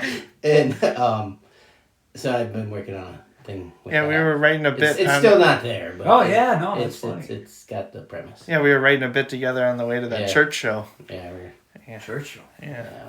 Church show. I gotta do one next month. I'm doing a church show, and then I'm doing a senior center down in St. Louis. So yeah, them are fun. Well, Them are cool. I'm doing one May 10th, I think, but it's like in this church that they don't care. Like it's a Catholic church of all things, but they actually have like pro wrestling in the church, Devil worship. but not like it. They don't do it like during the ceremony or anything like that. But it's an 18+ show. Nice. And it's in a church in a condo, I believe, Trinity.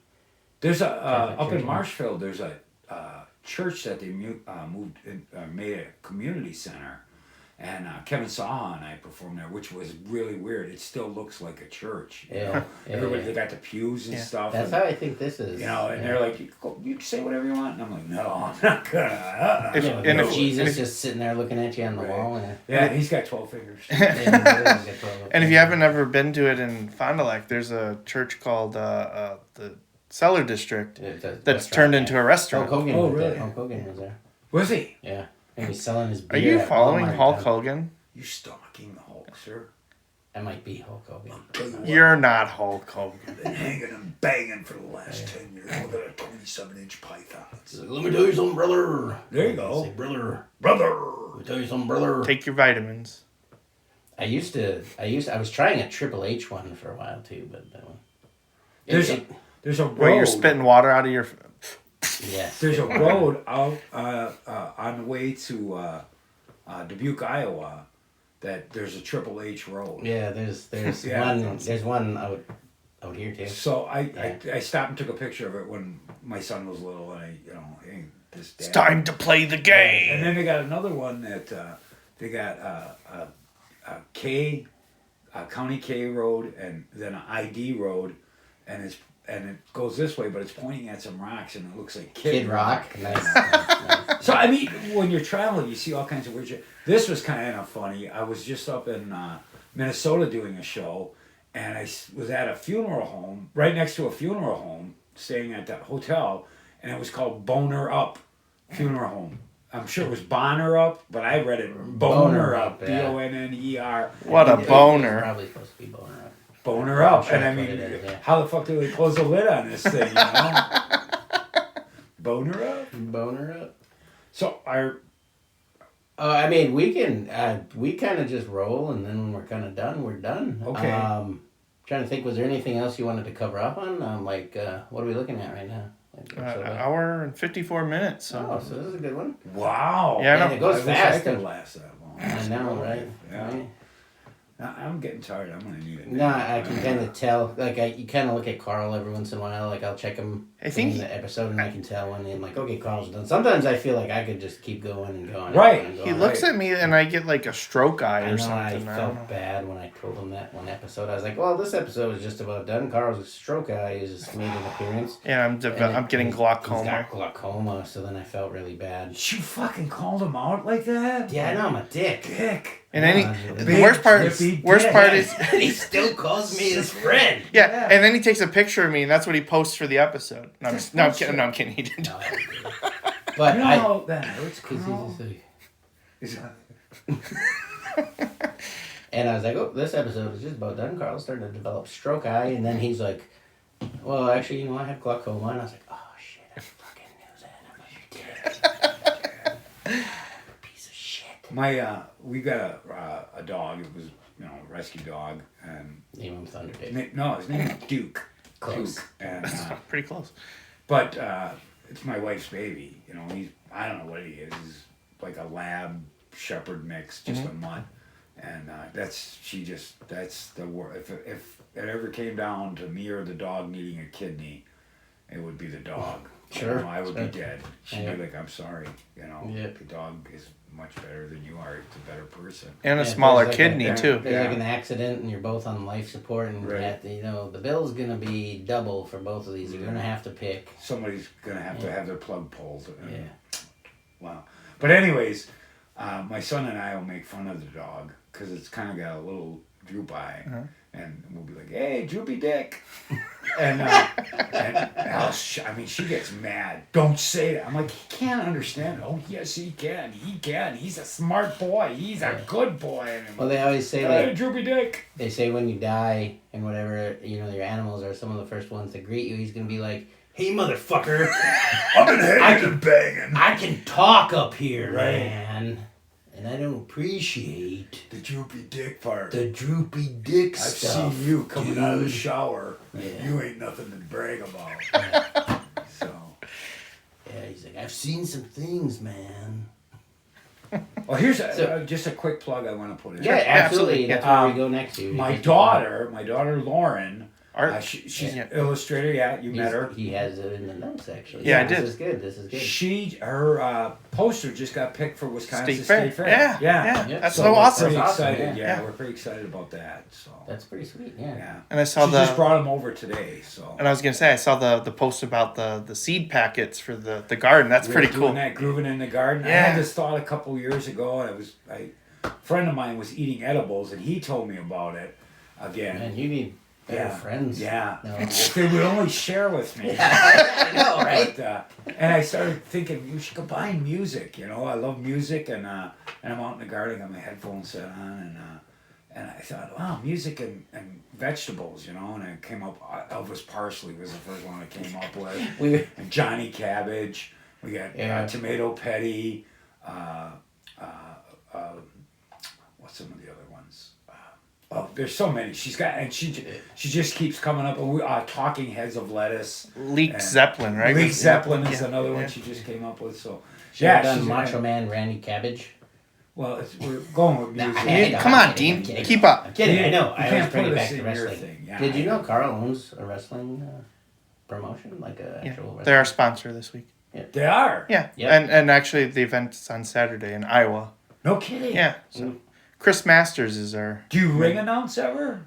That's something that I'm going to be getting into. So right now, The master. like people listening will know this, but like people at the event don't know that I'm one of the owners. Right. So we're kind of building that into They're storyline. not supposed to say anything. No, it's okay. Like people that listen to this, they're not necessarily potentially the clientele yet, but like, yeah. So this weekend, I'm just going there to observe and kind of take notes on what we can improve.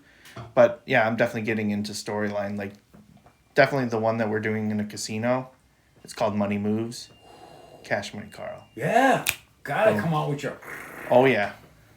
And you got chicks wrestling. Yeah, actually, this Saturday is the first women's match for our promotion. Nice. So, yeah, so this is the third show that it's called Social Experiment Wrestling. So this is their. Social disease wrestling. It could happen. They could all have We'll like book Dean. syphilis, gonorrhea, Yeah. Chlamydia. The chlamydia. STD match. All right. Right. Chloe Chlamydia is the champion. Right. Herpy derpies. I'm herpy derpies, and I've been out here. I'm gonna be on you like a crab on your pubes. So one cool thing that we're doing in October. Well, I'm tying this in. So we're doing a convention in October. Nice. And I came up with this idea of Really cool. doing something called the Royal Grumble. Oh yeah. Where we're gonna bring comics in and wrestlers, Yep. and they're gonna go into the ring like a Royal Rumble. Can't really say that, but yeah. And they're gonna roast each other, and it's gonna be like a match, but with comics and. You gotta wrestle a wrestler? Yeah. No, you're doing jokes. Like, Oh, you're doing it's like roast- a roast roast joke, battle, yeah. you know? Oh. But you're going in. Acting And, character. yeah, I wrestled in high school. yeah. I was a bad one. No, I got. wasn't. Oh, I was gonna say I tried, but I got kicked off when I perfect plexed the dude. Did you really? Yeah. No, They had like a trial day, and hit him with a chair. Well, no, I was just one of my favorite wrestlers was always Mr. Perfect, Kurt Hennig. Right. Yeah, you know, Yeah. and he always had the perfect plex, and the dude was just kind of in a position, so I just perfect plexed him. I thought it was okay, and they were like, "Get out of here, Get out of you here, son of a bitch!" And, Ruin everything every time. yeah, You always got a perfect plex, people. What's wrong with you? I wasn't popular, regular high school wrestling. We had to wear long underwear. like Andy Kaufman. Yeah, kind of That's before Andy Kaufman even. That's where he probably got the idea. Well, maybe he did, but And thank God our school's colors were yellow and brown. Otherwise, it would have been embarrassing for some of the kids. That's an old joke I wrote. And somebody bought that joke. I sold that joke Oh, really? to a hypnotist down in Illinois. He heard it and he goes, I want it. I do schools and stuff, and that's a funny, clean joke. And you know, kids will laugh because it's got poop and pee in it. I'm like, okay, $50, baby.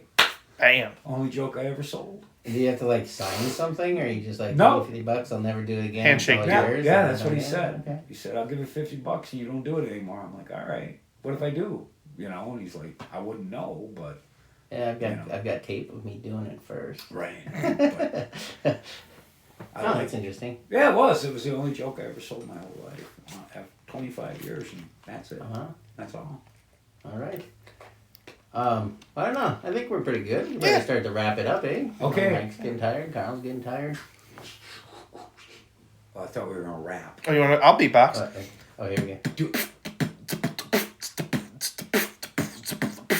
Here we go. We're doing a show. We're having fun, don't you know?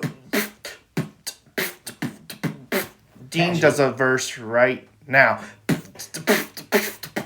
I'm the tower of power, too sweet to be sour, funky like a monkey. Ooh, yeah.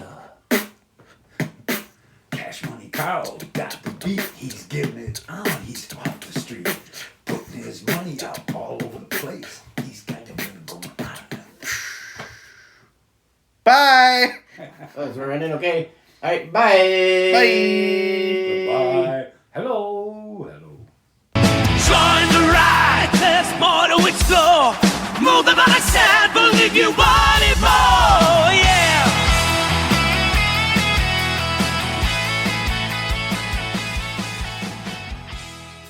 This has been a Tapedeck Media production. Thank you for listening.